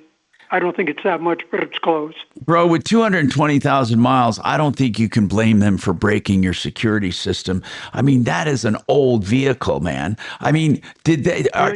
No, I'm not blaming them for the. Okay. It's not that I'm blaming them for the security system. This was an issue I wasn't even. I didn't take it in there for that problem. No, I get it. But what are you calling about today? They installed a starter for $715. That's working now, right? Right, the starter's working. So now you have another problem. Well, the problem existed. The problem with the security light did come on. It'll come on 15 minutes and then it'll start again. So when that little light on the cluster panel starts flashing, it won't start. So I've got to wait 15, 20 minutes, and then it'll start. Done. So, and this doesn't happen all the time. This just happens now and then. Right. It could go. I could go a week, maybe a month, and it won't come on. And then it'll come on. Okay. I just got to sit wherever I'm at and wait 15, 20 minutes. Wow, that's crazy. Well, okay, so that does have something directly to do with the starting circuit, right? Right. Well, yeah. But so, then they did their diagnostics, what they charged me for doing the diagnostics, which I said, okay, if it needs it, it needs it. Well, from there, and then they told me I needed a BMC body control module, right. I believe it was. Yeah. So then from there, then they said it had to be programmed. So and then that would take care of the problem with the security light. So I said, well, good, I'll go ahead and pay the extra money to have this done as long as it's okay, so did you replace the body control module? They did, yes. Yeah, well, that's what I mean. So how much more did you spend other than the $715? How much more did you spend? Well, the total came up to $975. The program was $260 to program it, but it doesn't show me. Wait a minute. In addition to the $700 for the starter, you spent another $900 for the security system? No, the labor. Just let me know, bro. I just need to know the total. Does that 900 and something include the starter? Yes. Okay, gotcha. So what's the problem today? Well, I'm still having the issue with that security light. It comes on after they charged you all that money to fix it. Well, what do they say about that? Well, that's they said there's no problem with it. Well, they're saying, well, and I've got a video, and I've tried. I went to court on this. Let me tell you first. Wait. Hold on. I got to take this break. Hold on, Don. I think you should have led with that you went to court on this. Hang on, and we'll come right back to you, okay? 303-713-TALK, 713-8255. Or is he still getting locked out? I have no idea. That's the problem. I can't tell. Traffic. He said, then his security system caused intermittent starting problems. Afternoon. There is a semi-stall. He paid them how much? He paid them about $270. Right now, eastbound I-70 is closed between Herman Gulch and Bakerville due to a fatal accident involving a plow. Westbound has reopened in that same area, but there are some backups. And right now, Loveland Pass closed for safety concerns due to heavy snow. Right. With traffic, I'm Vida Urbonis. This report is sponsored by the Brooke and Jeffrey Second Date Podcast. Your date laughed. The food was great, and then nothing. I got the lawsuit. Ghosted. Vanished. What were you Witness gonna say? protection. I got the lawsuit in front of me. Yeah, we'll call them and get answers you may not want to hear. said Yeah, he it's went to Brooke and court. Jeffrey's second date update on the iHeartRadio Yeah, I got it app, right in Apple front of me. Wait a Podcasts, minute. or wherever How you did get your find it with podcast. just his first name? Oh, I searched for On the Road, not his first name. Okay. And did you find a Don suing him? His name is Don. What? Tell me about. Oh, wait. Sorry. Do I have to go now? I'm sorry. Vistera Turnkey. By the way, I told you last time that we're having a seminar January 21st. I meant February 21st. February 21st. Join me and Barry Miller. We're going to talk about Vistera Turnkey, how to be a landlord without the conventional risks and hassles. He'll introduce you to the program where they help identify homes in promising markets. They rent them out for you. They find management companies and they hold your hand through the whole process until you sell anywhere from 2 to 3 years for profit. It is an equity play in great markets. Find out more at mybigestreturn.com and sign up for February 21st. mybigestreturn.com. Alliance Roof and Solar. They can help you with commercial solar systems. Now, you may think, well, I can't get a commercial system. Maybe you can. Are you a landlord? Do you have an apartment house, a duplex? Maybe you have a home-based business, an agribusiness, or a factory or a warehouse or whatever. If you get a commercial system, Alliance can show you how the government incentives can pay for most of it. They can also show you how to sell power back to end users and make a profit every year.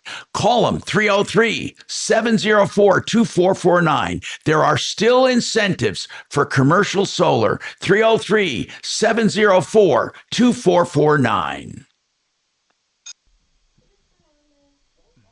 Okay, so what was he suing for? It's not easy to tell, but it's kind of along the line. That's what I want. If you can sum it up, then we'll be able to talk about it when we come back. So So yeah, I can sum it up. Basically, he said he paid them for a starter and Yeah. for this, security system device, and the truck still doesn't start on occasion. Did he lose? So they countersued him. Oh, they did. Okay. Yeah, for what appears to be unpaid bill. And it doesn't say how the case got resolved because it just got resolved 6 days ago. The case is closed. It doesn't say. Okay, we'll get right into that then, because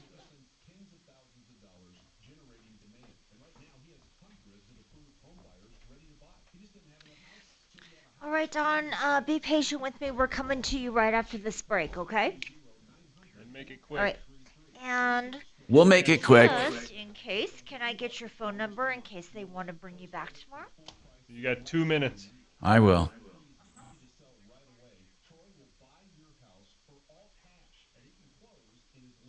And that's 303-650-1068.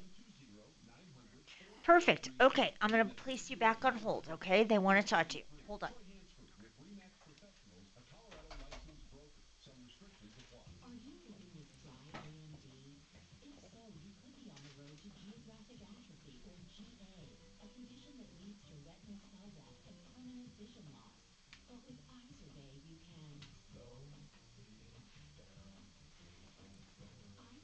Slows GA progression by targeting a key source of retinal cell death, which may help preserve your vision longer. Izerday, or vancomycin pegol, is a prescription eye injection used to treat GA. Don't take it if you have an infection or active swelling in or around your eye. Izerday can cause eye infection, retinal detachment, or increased risk of wet AMD. Izerday may temporarily increase eye pressure. Your vision may be impaired after an eye injection or exam. Don't delay.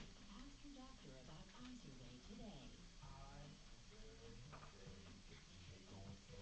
Visit Izerday.com. That's IZERVAY.com. Paid for by Astellas Pharma.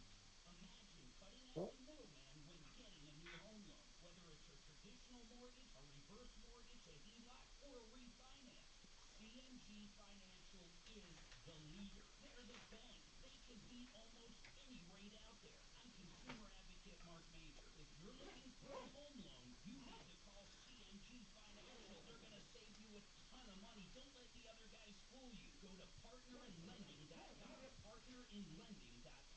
Farmers and ranchers, when it's time to buy or sell ag equipment, think Purple Wave Auction.